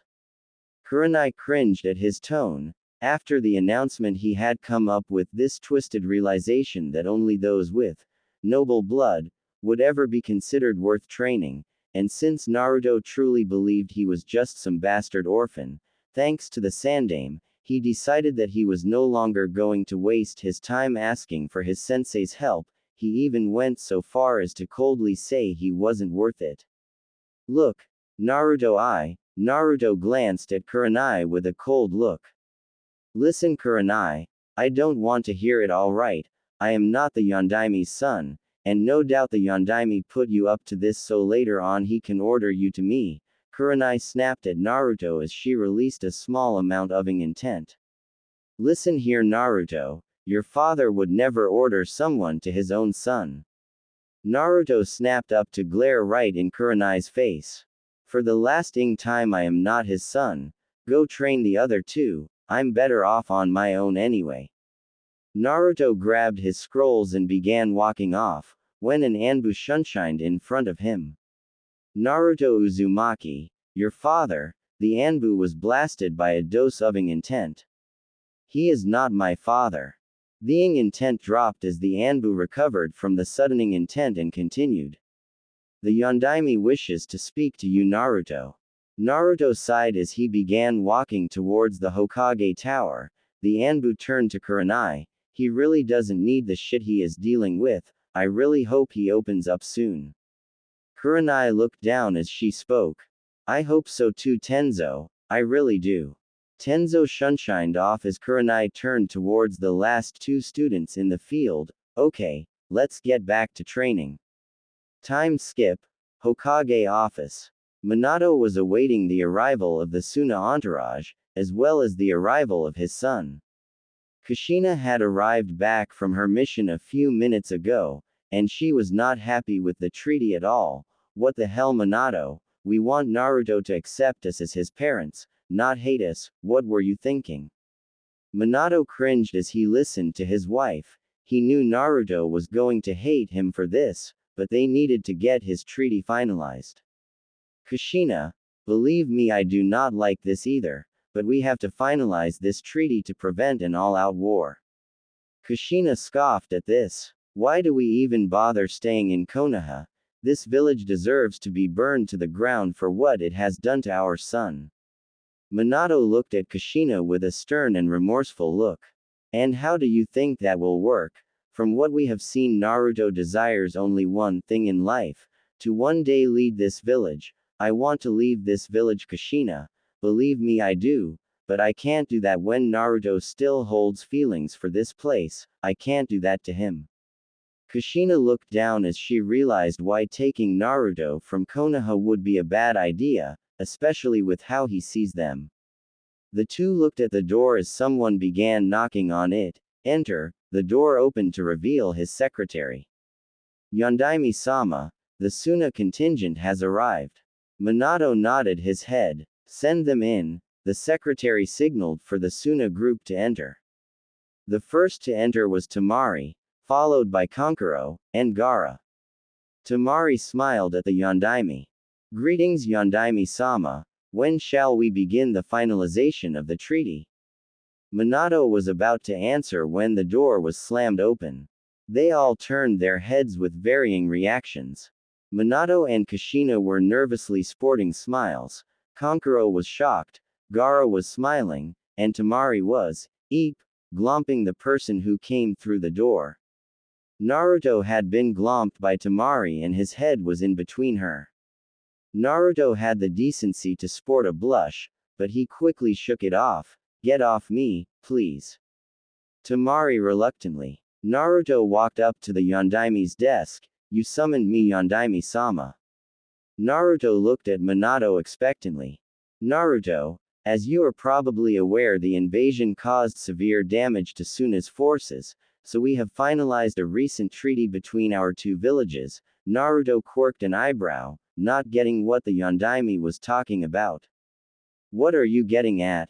Minato sighed as Kushina stepped forward. Naruto, the Suna Council, along with Temari no Sabaku, believe that the best way to permanently secure our treaty is to have an arranged marriage between two of our shinobi.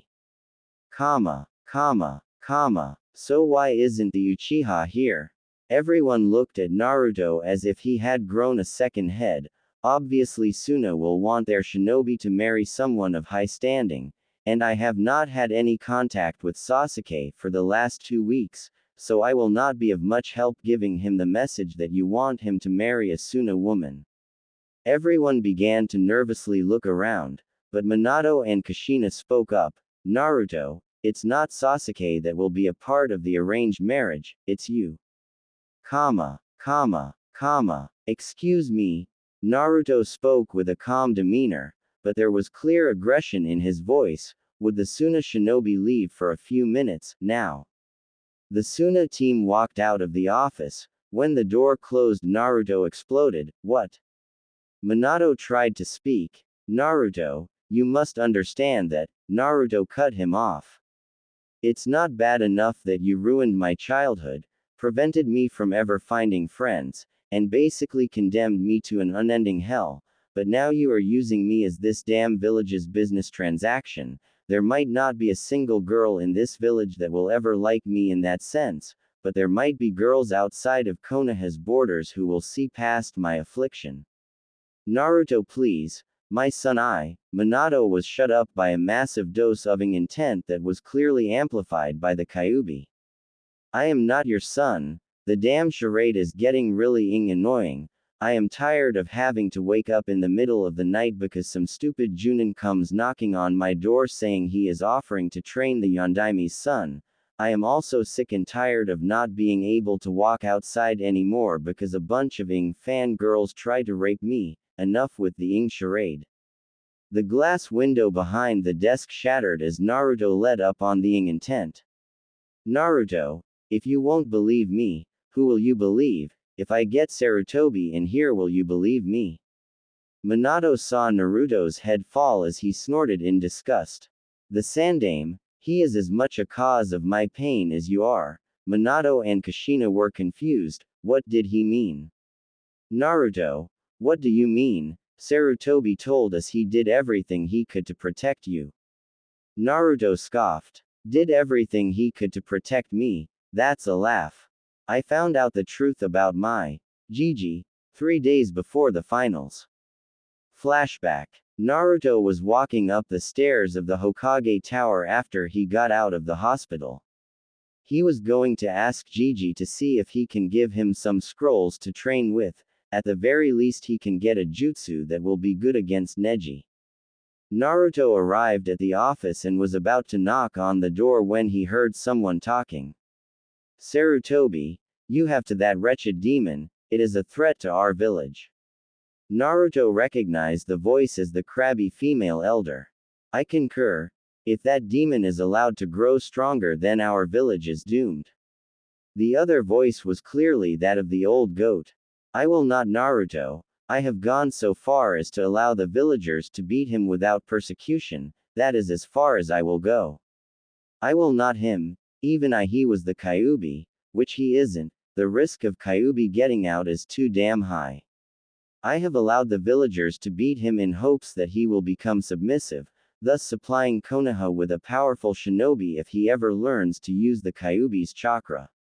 That is too risky. Him would be more efficient, there is too much of a chance that he will betray us. That's enough, my decision is final, dismissed. Naruto backed away from the door, a pained look in his eyes. His Gigi allowed them to beat him. Naruto turned and ran down the stairs, heartbroken that the only person who he thought of as family was just as bad as the villagers that abused him. Naruto had not bothered to go to the office at all. If the Sandaime was going to allow him to be hated, then he was going to hate him in turn, eye for an eye after all. End flashback. Minato and Kushina were shaking in rage. The Sandaime allowed for Naruto to be beaten, to be ostracized, just so he would be submissive. Naruto, I am so sorry, my son. Naruto raised his hand and glared at Sarutobi, his eyes turning blood red. Stop. I never want to hear about you being my father ever again. I am done with this damn charade. Naruto turned to leave, but he was stopped by Kushina, who wrapped him up in a hug. Naruto, my baby, please, we aren't lying, please will you, crack. Naruto pulled himself from her grip and backhanded her. Minato rushed to his wife's side. He looked up, about ready to scold his son, but stopped when he looked into his eyes. Kushina looked up and saw the hate-filled eyes of her son. His eyes turned blood red and slitted as he glared at her. I am through with your bullshit. This is my last warning. Cut the charade. Naruto pulled out a kunai and pointed it at his gullet, or I release the fur ball. Naruto walked out of the office, leaving a sobbing set of parents. The Suna contingent watched as Naruto left the office. He turned his head and looked at them. Find someone else to be your business transaction, I will have no part in it. He turned and walked away, leaving a shocked Tamari and 2 fuming brothers. How dare he do that to my Nei-chan? Mother will have your blood for doing that to my sister. Tamari fell to her knees. True, this was basically a political marriage, but she had demanded that Naruto be the one she marries. She had fallen for the blonde during the Chunin exam break. She remembered how she fell for him. Flashback. Tamari was walking out of a dango shop after she had finished her meal. The waiter had been hitting on her, and she wanted to get the hell out of there. She was walking to her apartment when she suddenly heard something crash. She turned around and looked to find a cat eating from a dumpster. She sighed as she turned around, and was smashed in the face with a frying pan. She tumbled back as she looked to find it was the same waiter from before. "Oh, feisty, I like 'em like that." The waiter walked forward as Tamari reached for her fan. Before she could even swing her fan, the waiter had shunshined forward and delivered a terrible kick to her stomach. She collapsed as the man grabbed her hair, undoing most of her hair ties. "I bet you're wondering how I was able to do that. Me, a lowly civilian, ha, I am actually a missing nin from the now destroyed Heat Devil village. I came to this village a year ago hoping to find some fun, and lo and behold I find Asuna Kunoichi. How delightful, you will be my 7th victim this year." The man reached and tore off Temari's shirt as he began to undo his buckle. Tamari was about to get up when she felt a terrible pain in her side. "Oh, how do you like my little poison? I injected it into you when I first attacked you. In a few minutes you will be overcome by the second part of the toxin, a very delightful aphrodisiac." The man walked forwards and climbed on top of Tamari. "I am going to enjoy this." The man reached for his pants and began to pull out his member while Tamari was scared to death.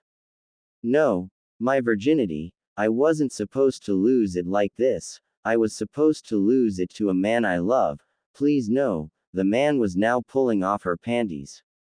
"Hey jackass." The waiter looked up as he was smashed in the face with a nearby trash can. He fell over and looked up, his eyes widening when he saw that Naruto Uzumaki was releasing a lot of intent. "Oh shit." He ran down the alleyway. But Naruto grabbed his shirt and threw him into a set of trash cans. Tamari cringed when he saw the man's face get smashed up. Naruto grabbed a trash can as the man tried to crawl off. "Come on." He smashed the trash can on the man's back. The guy collapsed as Naruto turned him over and began punching his face. "What's your problem, pal?" Crack. That was the nose. Crunch. His eye. Smash. The cheek. Crunch. That was the nose again. Naruto pulled the man's face up and pulled his fist back. "Come up here." And slammed his fist right in the guy's jaw. Naruto and got up, and then kicked the man in the ribs. He walked over to the trembling Tamari. "Hey, are you alright? Let's get you home." Naruto reached out to Tamari but she flinched away. "Sorry." "Look." Naruto reached into his pocket and pulled out a couple wads of cash. "Here is some money. Go get yourself some clothes, something to eat. Just stay out of the alleys." Naruto got up, and Tamari lost consciousness. End flashback. She had woken up the next morning in her apartment with Baki-sensei saying some blonde-haired kid brought her here as carefully as possible. When she saw the blonde kid again she was ashamed of herself for being a part of the invasion, and the fact that he showed them mercy despite them being enemies showed he had an enormous heart. Tamari fell to the floor crying, but she looked up defiantly. "I will not have anyone else but you, Naruto Uzumaki." 3 days later, Team Kurenai had gathered in the Yondaime's office, Minato trying as hard as he could from not going on about how Naruto is his son. He would have to try a different approach, but for now he had to give out their missions. "Team Kurenai, you will be heading an escort mission. The client will arrive in the shopping district this afternoon." Team Kurenai nodded their heads and walked out. Naruto was the first to leave as the other two followed suit. Minato looked down at his desk, but he snapped his head up when he heard knocking on the door. "Enter." The door opened to reveal the last person he wanted to see. "What do you want, Kakashi?" Kakashi looked down so as to avert Minato's gaze. Yondaime-sama, I was hoping if, Minato stopped him before he could continue. Kakashi, if this is another one of your attempts to get Team 7 reformed, then you are wasting your time, go back to training your precious Uchiha, I will not let you stunt my son's growth. Kakashi spoke up in defense. Yondaime-sama, I have no intention of stunting Naruto's growth. Look, he pulls out a scroll. On here is every jutsu I know. I was hoping to teach them to Naruto. Minato cut him off again. Was this before, or after you learned he was my son? Kakashi grew silent as he looked down. I thought so. Now get out of my sight. Minato was about to return to his work when Kakashi fell to his knees and began to practically beg. Minato-sensei, please, let me make amends for my mistakes, please let me help your son. Naruto sat waiting on a bench outside a movie theater. The movie was about a princess and it was played by their objective, Yukie Fujika's. Naruto was twirling a kunai in between his fingers. Off to the side Hinata was looking at Naruto, while Yakumo was drawing in a notepad.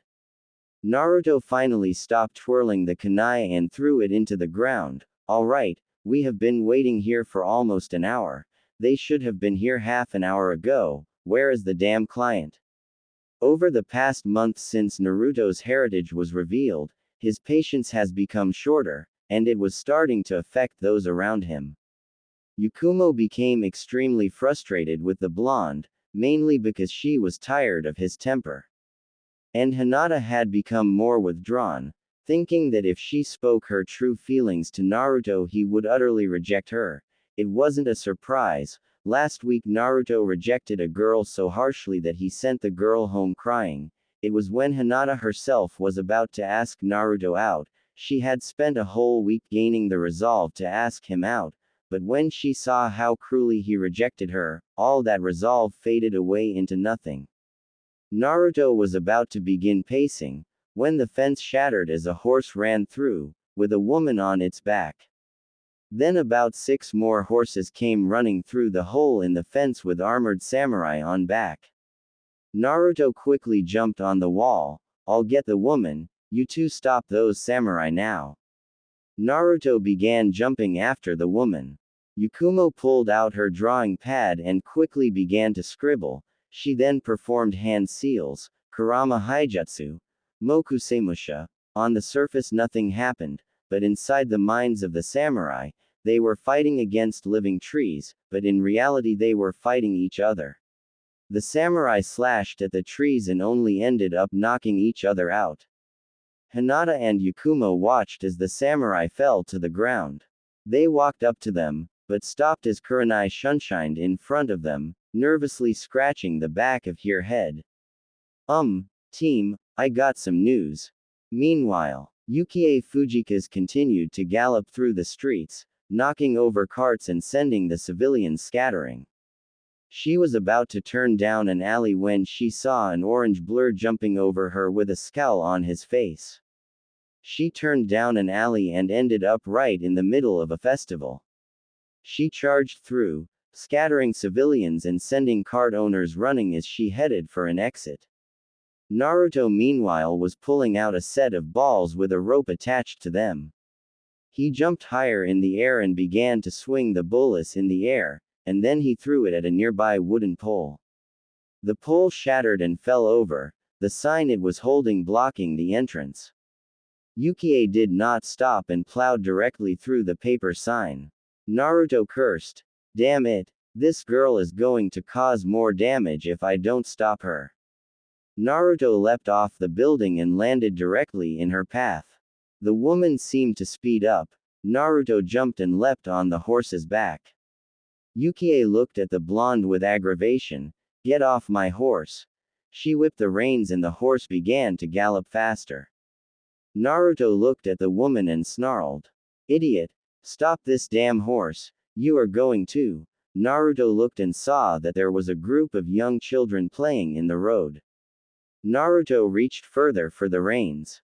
The children saw the incoming horse and they began to scream as they ran out of the way, but a young 3-year-old girl was too shocked to move. she began to quiver as the horse came closer.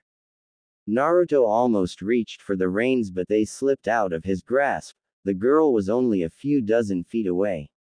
He then cursed to himself, "Damn it," and then grabbed Yukie. Yukie was shocked by the sudden contact, and she was even more shocked when Naruto yelled as he pulled her back, along with the reins.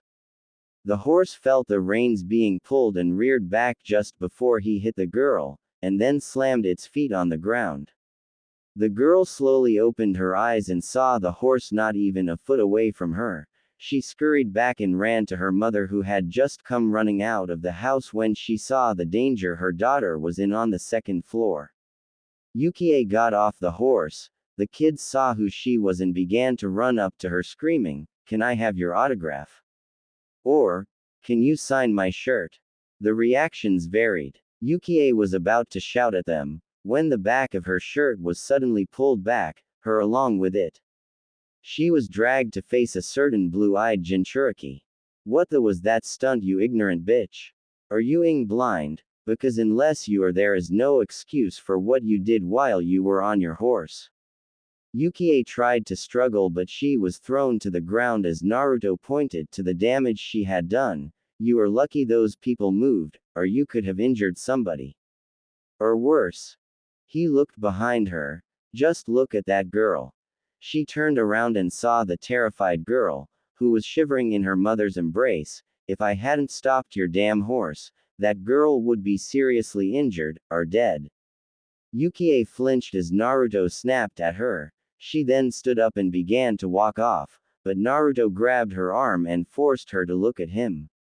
"Now listen here, Yukie Fujikaze." Her eyes widened. "You are coming with me. You are being guarded by my team on your way to Yuki no Kuni." He began to drag her off, but found that she would not budge an inch. He turned to glare at her, and ended up getting sprayed in the eyes with mace. He clutched his eyes as she ran off. Naruto opened his eyes and saw her blurry form run off. "Damn bitch." He ran after her as she ran into the shopping district. Back with Team Kurenai. Kurenai had finished explaining that the samurai were actors, and that the person that they were chasing after was the client.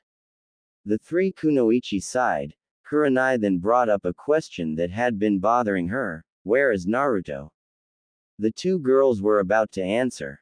"Get back here, Yukie." The three sweat dropped. "Over there." The three ran in the direction of Naruto's yells. Back with Naruto. Naruto was running through the shopping district looking around for Yukie. Damn, where the hell did she go? He ran past a store. Not even a second later, Yukie came out wearing a feather boa and a pair of sunglasses.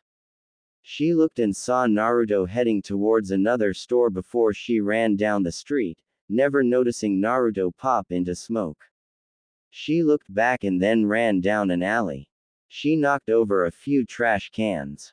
She headed down the alley until she lost her breath. She sighed to herself. "Thank Kami I lost him." She looked around, and then she saw a bar. I am a bit parched." She walked into the bar, not noticing the part of the wall that suddenly wavered to show a blonde-haired shinobi. About 20 minutes later, Team Kurenai ran down the alley. Hinata was using her Byakugan to locate Naruto's chakra. She looked around, and saw a trace of his chakra on a wall next to a bar. She walked up to it and used her Byakugan to see if there was a trail. She did find a trail, and it led into the bar. Kurenai sighed. What is he doing in there? They walked into the bar, and was surprised at the sight. Sitting at the bar was Yukie Fujikaze, and at a nearby table was Naruto, who was busy sipping a glass of sake. Kurenai walked up to Naruto and snatched the sake out of his hand. "Naruto, what the hell are you doing?" Naruto looked at Kurenai before he poured himself another glass of sake. "Well, I was thinking that while I wait here for Yukie over there to get drunk enough to pass out, that I can enjoy a few bottles of sake." He was about to drink the sake when Kurenai slapped it out of his hand, shattering the cup and spilling the sake everywhere. "What I mean is, why are you drinking sake? You are underage. Naruto looked up at Kurenai and grabbed the bottle of sake. Old enough to, old enough to drink, and have. He did not bother with a cup this time and simply chugged down the bottle of sake. He finally put down the sake bottle and wiped his chin before he placed it back down. He turned to the bartender. Hey, bring me a bottle of hot sake. The bartender looked at him. Which would you like, imported or our own recipe?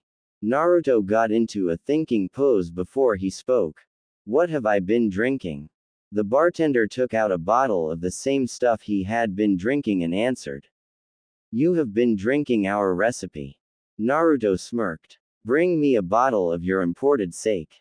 Naruto sat back and looked as Yukie downed another cup of sake. Kurenai was fuming at this point. Naruto, I don't care if you are legally allowed to drink sake or not, don't need to deal with one of my students getting drunk. Naruto looked at Kurenai. Kyuubi filters the alcohol before it affects me. I don't need to worry about something as trivial as getting drunk. Naruto looked and saw a man talking with Yukie. He seemed to be pleading with her. Alright, it's taking too long for her to pass out, plan B. Naruto got up and walked up to Yukie. Yukie downed another cup of sake as Sandayu kept pleading with her. Yukie, we need you for this role, and no one else can play it. Yukie grabbed the sake bottle and began to swish it around. Oh, don't worry. This stuff happens all the time. The lead is replaced, the director replaced, it's just show business. She was about to down another gulp of sake. And this is my business. She turned around to see Naruto deliver a knife strike to her neck, effectively knocking her out. Meanwhile, Minato was digging through file after file, trying to find some ounce of proof that Naruto was his son, and that Naruto could not deny. He had gone through every last file, looking for Naruto's birth certificate. It was the only piece of proof he needed to prove Naruto was his son. He went through another batch of files and found nothing. On the other side of the office, Kushina was looking through the bookcase, hoping it might be in there. Minato sat at his desk, and then in a fit of rage threw all of the documents off the desk. God damn it, where the hell is that birth certificate? He pulled open the desk drawers and pulled out every paper, trying to find where the document was. Kushina finally stopped rooting through the bookshelf and screamed. At this rate we won't be able to prove he is our son until our death. She slammed her fist into a nearby table and smashed it to bits. She let out a frustrated sigh and sat on a nearby chair. Minato cursed. All right, where the hell is that document? The only person who has been in this room since our deaths that would know where it is, would be Hiruzen. Now where did he put that damn document? Minato was about to go through the documents again, thinking he might have missed it in his angered haste to find it, when the door to the office was slammed open, revealing Sasuke Uchiha. I want you to train me. The two shinobi looked at Sasuke as if he had grown a second head. Minato glared at the Uchiha. What right do you have to barge into my office, and isn't Kakashi training you? Minato spat out the word Kakashi as if it were a poison. He isn't good enough. At the rate he is training me I will never be able to my brother. Kushina snarled at Sasuke and snapped. You have the strongest Jonin in the village teaching you exclusively. If that isn't good enough then I don't know what is. Sasuke looked at the woman with a malicious smile. Who else but the Yondaime Hokage himself? He looked at Minato who was now looking through the documents. I will not train anyone except for my son. All my techniques are family techniques, no exceptions. Clearly Sasuke was not giving up. Then adopt me until I'm my brother. I would make a much better son than that Dobi. Smash. Minato turned towards Sasuke and glared at him as he literally snapped the filing cabinet in half. How dare you insult my son in my presence, Genin? Sasuke shivered, but continued his tirade. Oh please, the Dobi doesn't even believe he is your son. he has essentially forsaken you. The Dobi will never see you as anything more than the person who condemned him to hell. Minato tightened the grip on his kunai. That baka was too pathetic to be worthy of your training. If you train me, I will bring glory to your clan, whereas that Dobi would simply disgrace it. Sasuke was grabbed by the throat and slammed into the wall. Kushina tightened the grip she already had on Sasuke's throat. You little wretch, if you ever insult my son again, I will you myself. She threw him out the door and slammed it shut. Minato sat at his desk and began to fiddle with one of his tri-pronged kunai, and then he slammed it right into his desk. He slumped into his chair. I have scoured every part of this office, and I have not found a single trace of the birth certificate. He looked at his desk, and quirked an eye when he saw a piece of paper through the crack he made in the desk. He pulled out another kunai and began to use it to part the wood. Kushina saw what he was doing and walked over. She saw the papers and grabbed her own kunai as she began to part the wood along with him. Minato finally had enough and simply used his bare hands and tore the wood off. Crack, a resounding crack traveling through the air. He looked at the documents, and right on top was Naruto's birth certificate. He grabbed the papers with a great smile, yelled out, "Yes, here it is, now Naruto can't deny we are his parents." He was about to jump around the room, when he thought to himself, why was Naruto's birth certificate hidden in the desk? Unless, he looked at Naruto's birth certificate and set it aside. Kushina immediately picked it up as Minato looked at the first document, his blood boiling as he read it. Sarutobi, you traitor. He slammed the documents on the desk as he barged out the office door. Kushina followed suit, wondering what was going on. She was so preoccupied with following Minato, that she never noticed the birth certificate land underneath the heater. With Naruto was carrying Yukie fireman style towards a boat that had docked. He had to deal with Sandeu saying he was too brutal on the princess. He had shut the old man up with a well-placed dose of intent. He was now standing in front of the ramp as he grumbled to himself, maybe I should not have knocked her out for so long, it would make moving her around a hell of a lot easier. He walked up the ramp before he headed to the sleeping area for her. He opened the door with his foot, and was quite impressed with the layout. The bed looked to be made out of an exotic material, the sheets looked to be made out of the finest cloth, and the surrounding furniture looked to be imported from outside countries, probably from across the seas. He walked over to the bed and set Yukie on the bed. He then covered her up with the lovely satin sheets. He looked at her for a moment, and then he noticed her necklace. He took a closer look at it. It was engraved with dozens of kanji, and it had an active chakra in it. He shrugged his shoulders and turned to leave, walking out the door. Back in Konoha, 20 minutes later, Hiruzen Sarutobi was reading his old war diary. It was a detailed record of every battle he took place in up to the Kyuubi attack, and he was now adding the Sunaoto invasion of Konoha to the archives of his journal. He had finished writing the last entry, when that same feeling he had been getting for the past month kicked back in. He rubbed the bruise on the back of his head. After Orochimaru delivered a strike to the back of his head, his memory has been less than favorable. Soon, however, that issue would be at an end, so long as his plans did not fail. Now if he could only remember where he placed those plans. He set his journal aside and headed towards the kitchen. Crash! The windows shattered as a dozen Anbu leapt into his home. Sarutobi was so startled that he did not see 3 of the Anbu performing hand seals until it was too late. He was about to reach for the kunai he always kept at his side, when he realized he could not move. Damn, what happened? He looked with his peripheral vision, and saw 3 shadows extending towards him. He looked to see that Anbu Shika, Nezumi, and Kumori were holding a rat sign for the Kage main no jutsu. Just as he hissed at the fact he had been so easily captured, the front doors slammed open to reveal an extremely pissed Minato and Kushina. Minato walked forward as the rest of the Anbu geared themselves to fight, while others pulled out chakra restraining cuffs.